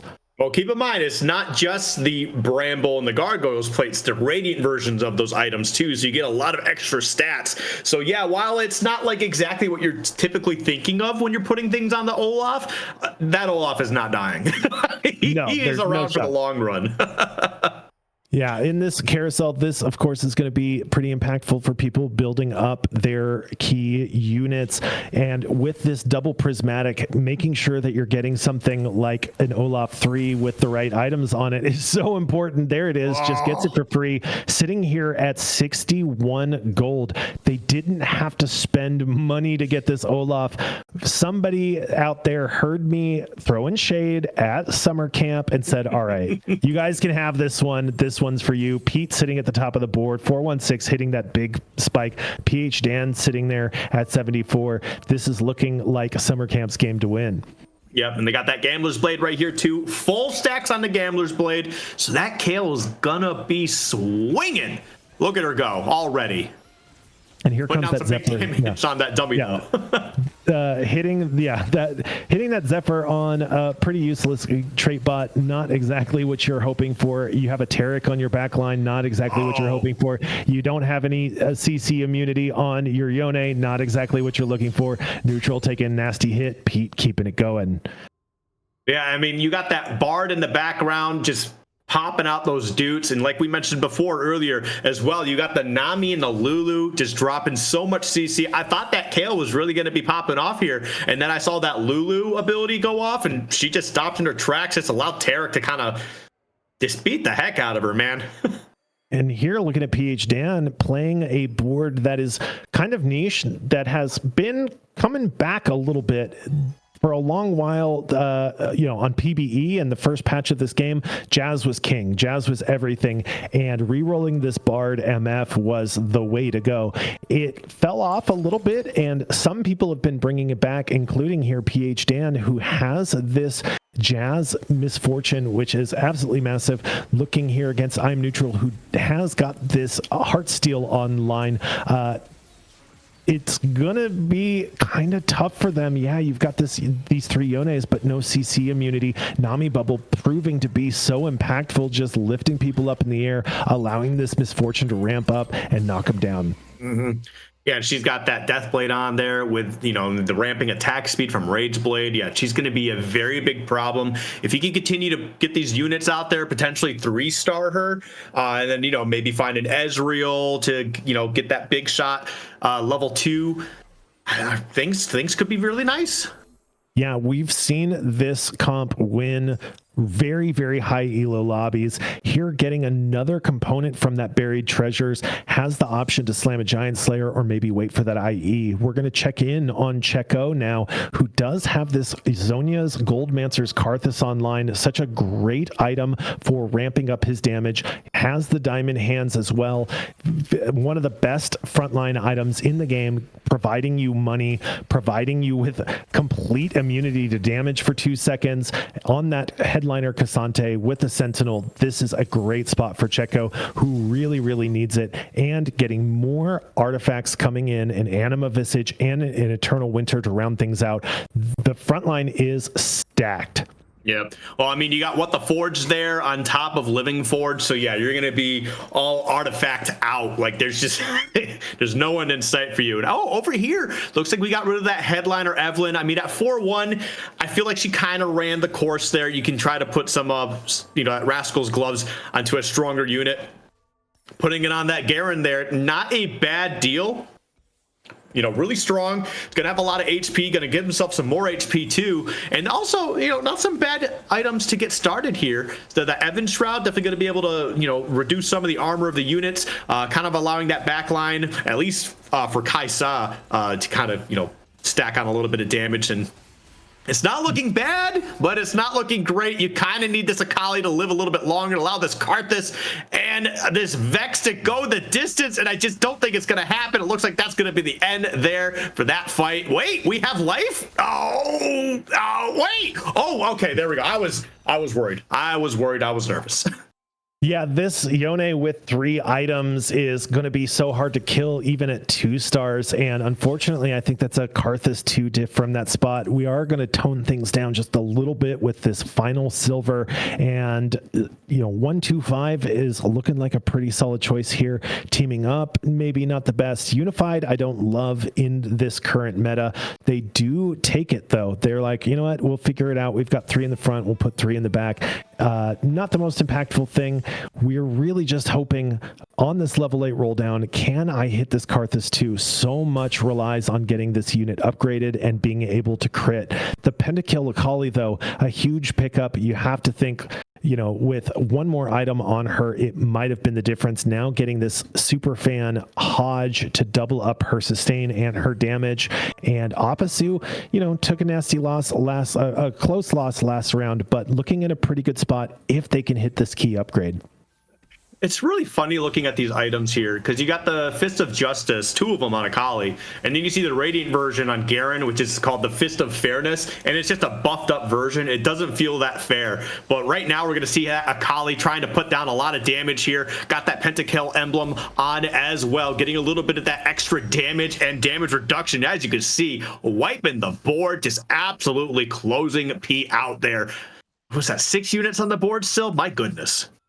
Yeah, that Radiant Sunfire as well, providing much needed anti-heal and a bit of extra tankiness on that Garen to provide Karthus that time to really ramp up and deal out that damage. Now we're sitting on a Karthus pair. You can expect that they're probably going to roll it down pretty soon to try and hit that upgrade. This is a board that's looking very strong.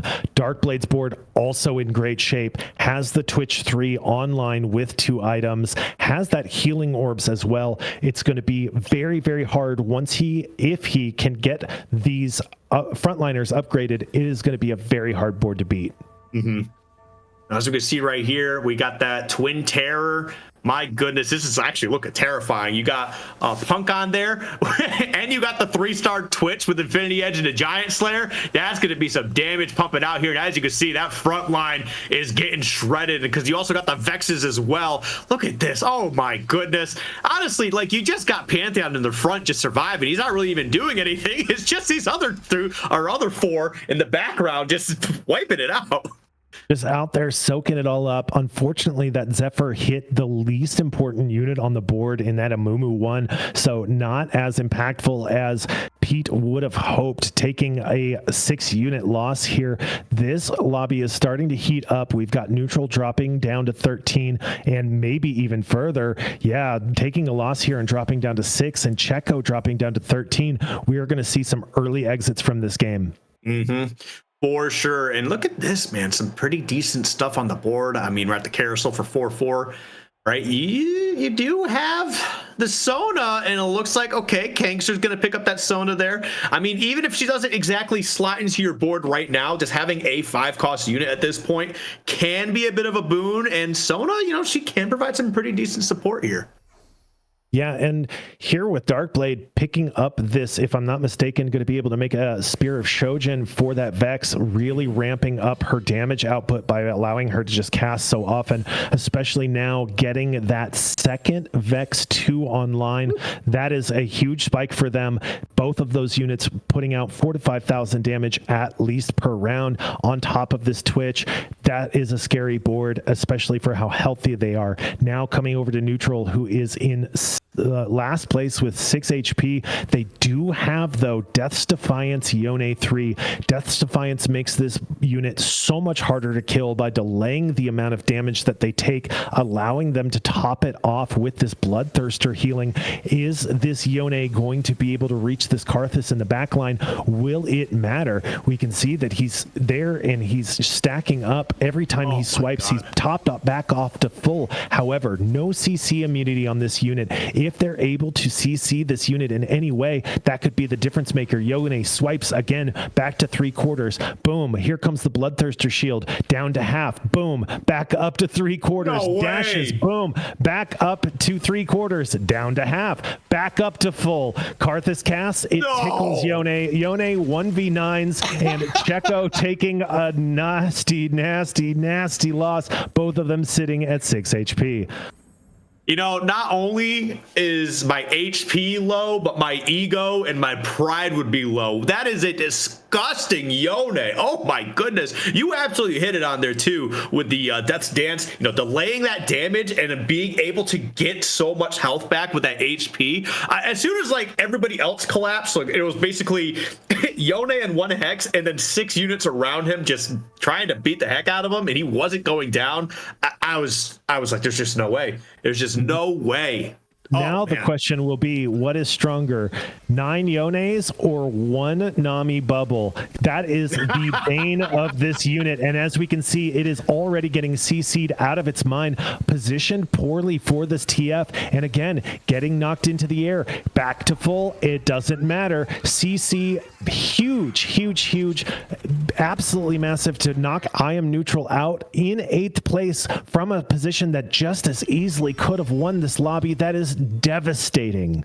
You know what? They just did the entire lobby a favor. They had no problem with that matchup, but I feel like everybody else would have, because they're the only one running some CC'd right now. Everybody should be thanking them right now. They should be just, hey, you can take top 4. We'll allow you to have it. Yeah. They did you a favor. Definitely saved the lobby from some nasty hits in that spot, and potentially allowing Kangster to hit a Yone 3 of their own. We know that with the changes in pool size in this most recent set, that it is a lot harder to hit some of these 3 costs when you are contested. So Neutral going out is actually a huge favor to Kangster, who can now on 7 still roll down for this Yone. They decide to send it as hard as they can. They're now on 6 Yones. They hit that Viego 2 upgrade that is so big. They're on 1 more off. They hit it right here. What a tremendous roll down for them. And Neutral save. The lobby is saved, unless. But again, it's going to be the same problem. This Yone, no Banshee's Veil, no CC immunity. Once they come up against a board that has that Nami, has that Lulu, it's going to be really hard for this unit to survive. But for now, they are probably going to repeat the performance. Here is the Yone who just can't be killed. The Karthus is in the back doing his best. Yone saying, I don't need to get there. Don't worry. A wizard is never early or late. They arrive at this Karthus exactly when they mean to. And here it comes. The Zonia's procs, it doesn't matter. Yone working his way into the back line and deleting Checo from the game. Yeah, having the Edge Steel and the Crowd Diver online is crazy too, because you got that Kiana with the blue buff. She's going to be throwing items to all your other units, allowing them to either do more damage or stay alive better. Just absolutely disgusting so far. I mean, I know it's all bronze traits right now, but you put all this together and man, that is a disgusting team. And I know we only have that longsword not longsword, excuse me, the BF sword on the Viego, but I mean, a two-star Viego with Edgelord active, he's gonna be putting down some damage, man. He's gonna be getting some really strong hits. He's gonna be teleporting a little bit, so. Yeah, Viego 2 is Viego 2, and we take these, especially with that Blistering Strikes, allowing him to spread a little bit of anti-heal around the board. But now coming up against the much higher capped version of the board that Yone has been cutting his way through, and it looks like Yone does not care how high your cap is. I'm going to cut through. That is the way of things. Do not stop. Do not even think about contesting against this. Yeah, you have Akali 2. Yeah, you've got Goldmancer Karthus. It doesn't matter. Yone cuts them down just the same. Peach Dan dropping down to 11 HP. And having that true damage active on Echo, I mean, I know Echo got a little bit of a nerf if I'm not mistaken, but having that true damage active, so like once that shield does go up on top of the stun, he starts regenerating some health, and the items that he has on him is just really a really nice touching, cherry on top of the cake. But look at this build right here. We got Superfan going, and that Misfortune, like you called earlier, going to be putting that Giant Slayer on, and then you got that assist from Lucian on the side there. Look at that Death Blade and the Tempest going on. Like, this could be a very scary backline, and we'll see how this plays out. They don't have Rapid Fire, but they do have Big Shot active. There is no way that PH Dan wins this fight with MF2. The Yone 2 or Yone 3 is absolutely shredding. Everybody who comes Kingster's way is going to go down. It doesn't matter. And that's going to be it for PH Dan. Really unfortunate to have missed the MF3 there and queuing into Kingster at the same time. Kind of hoped he could hang on for one more round, and it just didn't happen. An unfortunate 6th for Dan. Darkblade now dropping to 18 HP. The bottom of this pool is starting to get down to 1 life. 416 on the other side of that, sitting at a very nice, very comfortable 69 HP. Sitting at the very top too. I mean, that's just a little extra to make you feel good. You are on top of the lobby. But man, this is definitely getting really contested as we get to the end here. Like, the crazy thing is like once one 3-star Yone was gone, another took its place. The Imperial Death March marches on, and man, look at this Olaf here though. You got 6 Bruiser and Pentakill active. Look at that HP. Can we see how much HP that Olaf has? Oh my goodness. Just a casual little 7,400 HP Olaf. Don't worry about it. Don't worry about it. It's not that big of a deal. It's a huge deal. It's a huge Olaf. With that Radiant Warmogs and that Radiant Redemption, that thing is going to have so much healing. It's going to have so much HP. The question is, can this Karthus get through it? We don't have any anti-heal on this board. How are they going to get through there? I don't think it's going to happen. Well, right now that Zed's working on that Karthus. Ooh, dies right before it. And actually, this is starting to get a little bit concerning. You do have that Olaf hanging tough, but this is not Yone. All right, this is still a 1-star, not a 1-star, but this is a 1-cost unit. Granted, he's 3-starred. He's got some great items on him, but man, that is where you start to see how much a 1-cost is really limited, is in that scenario. The difference between that and a 3-star Yone is exponential, even with the Radiant items on him. Yeah, and this Olaf, the Lucky Gloves items are treating him like a tank and not like a DPS. And, you get excited. Yeah, I've got like the Exodia, right? Like I've got the best combination of augments and I'm going to put it on my unit. And I'm basically griefing my game because what he needs is damage, and right now all he's getting is this Bramble Warmogs. Now he's queuing up into Darkblade, who has this Twin Terror fully online. We did hit the Vex 3. That's so much CC, that's so much damage, that's so much frontline. It is 6 Bruiser. Can they chunk through this Zac? Can they chunk through this Olaf? Olaf, now that he's down to low HP, is just ramping up insane, and this knocks Darkblade out. This Stomp has an above 4 average placement, but Darkblade manages to go 5th. Yeah, that's crazy too, because of the fact, like, you look at it and Olaf had that Radiant Bramble on there, right? So, like, had the positioning on there, had the Twitch firing at him, so that was constant. You know, he's ramping up, he's attacking pretty quickly, but that Bramble's doing all that extra damage. That Vi melted immediately, and it wasn't really just the Olaf, it was also the damage coming off the Bramble, just exponentially increasing all of that right now. So I don't know, like, the Olaf, it's good in some ways, but like in other ways, like in certain builds, like it's just not going to be able to hold up. Do you switch? Do you stay? It's going to be a tough call, but you know what? I mean, how much do you need the first place? Do you need the second place? I mean, he's sitting pretty up there right now, but these other builds are starting to get up there. Yeah, speaking of really solid builds, this 7 pentakill being online is really, really ridiculous for this board. You've got the Yorick with probably the best thing you can slap on him in these Radiant, these Rascal's gloves. You've got this giant Karthus in the back, Pentakill, Akali, and Vex, about the best you can hope for, and a bunch more Vexes back in the pool now that Darkblade has come back in. But here's the true test. It's the Yone 3. Can anyone stop him? He's looping around. Can he dash onto this Karthus before it can do monstrous damage? The Lulu is gone, but no, he turns back up, and it doesn't really look like it's going to matter. Every single time he swipes, he's right back to full. The Karthus is trying to get one more ult off. Yone says, no, I don't think so. Not today and not in my house. This is going to be another loss for Oppasu, despite having this 7 pentakill board fully online. That is just, it's so devastating, man. That Yone, that's like, what, 2 games we've seen dominated by a 3-star Yone in a row. Really goes to show how strong this unit is, how capable Yone is of just absolutely taking over games. Oh man, this is definitely a bit of a nightmare scenario.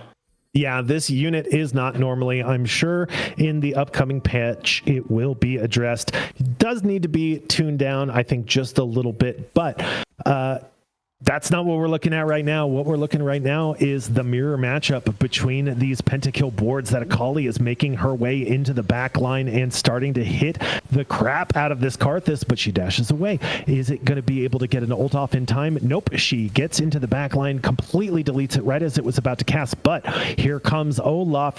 You were looking in the wrong spot, buddy. The Olaf health bar is so big you can't even see it. Akali getting baited by the tentacle, but she's dashing around. This Alawi is going to cast, bring another tentacle back online, and they're going to be able to stun this Akali. She's casting for her life. The Radiant Sunfire come through and providing that damage, and Oppasu taking the second loss in a row. The fact that I assume they got a remover and move that onto a 2-star Alawi, you saw the difference in survivability there. That Alawi just would not go down, and we saw there too. They saw what was happening, and if you pay attention, they went through the shop and bought 2 Alawis sitting in the shop, so they had no chance of potentially getting a 3-star Alawi, which is already a danger as it is. But having that Radiant, the Rascal's gloves, oh man, that was huge. Very, very well played. But look at this right now. We are 2 TFs away from 3-starring here. This is the one build I think can really stop that Yone. So we'll have to see if Pete can last, but right now you got to go through Oppasu. We'll see if that happens.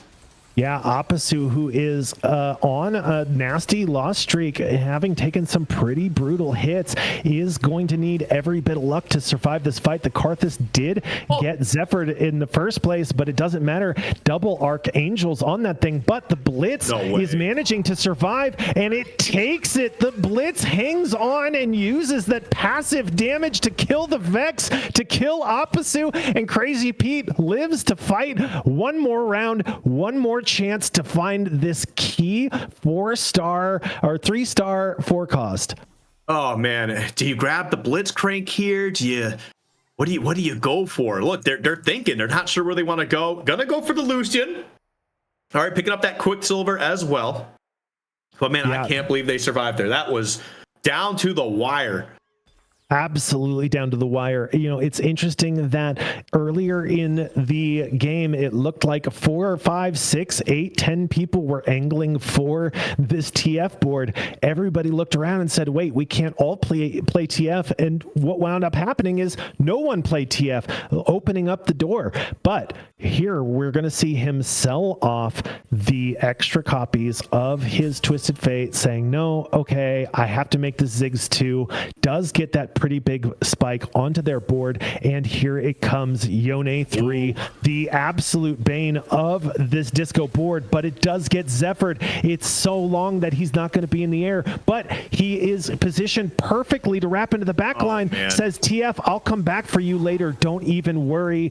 Pete is out from 17 HP, taking a nasty loss, and it is 416 and Kangster hanging on for our top 2. You know what? That was the last board I thought could have handled that Yone 3. But as we sit and stare and realize what is happening, it just was not able to hold up to it. I thought that CC, that Zephyr came into play, right? Kept him out of the battle for a little bit. I thought maybe the Nami. I think they got rid of the Lulu, which, I mean, you end up with the Sona, which I get it, but like at the same time, like you lose out on so much CC there. And they have the Covalescent Spark on the Blitzcrank as well. I mean, that's just the Radiant Ionic Spark. So I'm like, okay, that's really going to help out. And it did not matter, man. It did not matter. And we'll have to see here whether the 416's board is enough. Again, without CC, this Yone is just going to be able to sort of waltz around. He's trying to do the loop into the back line, gets baited again by this Zac bouncing around all over the place, but it doesn't matter. This Yone is just walking around with absolute abandon, deals a nasty loss to 416, dropping them down to 7 HP, and it looks like Kangster has maybe got this one in the bag. However, 416 sitting here with 5 Zeds. So they're going to get some gold. They're going to throw the Hail Mary, hope desperately that they're going to be able to hit this unit and see if even that is enough. It's definitely going to be tough, but you know what? This might just be a victory dragon lap here for Kangster.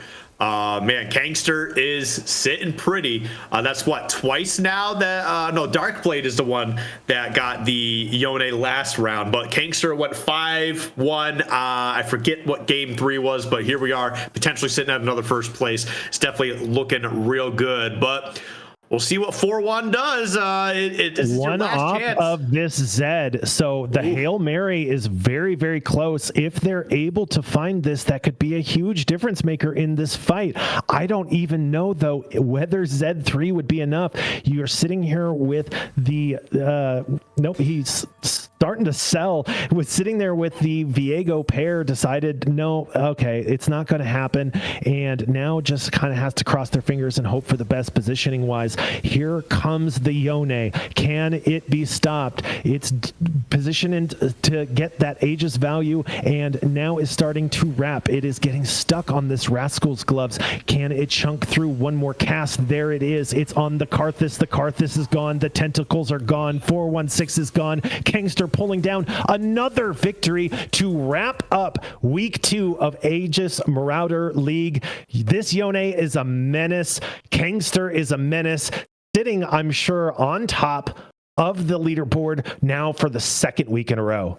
Yep, and that is, again, just a story of 2 blades, and both of them being held by one swordsman. That Yone, just absolutely devastating, man, taking over 2 games in a row. And not even just like, you know, competitively, like dominantly taking over 2 games in a row. That is just a cool unit aesthetically. What a cool unit. Yone's just such a cool unit. That has been just an awesome, awesome series of games for us here at Aegis. We will be back again here after this. I'm sorry, I'm getting ahead of myself. Aegis Marauder League will be back again next week, but right after this, we're going to have our Aegis Ascension League show match, our AAL match coming up. Skiff, it's been a pleasure casting with you. You're a phenomenal caster for your first time. This is the time to tell everybody where they can find you if they want to follow you and get to know more about you. Well, my name's Skiff. Again, just getting into TFT casting. Been playing this game for a couple months now. Absolutely love it. You can find me on Twitter at Skiff Talks. As for what I got coming up, I got some other events coming up. I'm going to be in France in next month here for a gaming event. So if you're interested in some other games, be sure to check me out there, and you can see what I'm up to. For sure. And I, as always, am Rain101. You can find me on Twitch at Rain101, on Twitter and other platforms as Rain101 TV. It has been an absolute honor and privilege to cast for you guys today, but don't go anywhere. We still have a couple more games from the AAL League coming up. We'll be right back after this.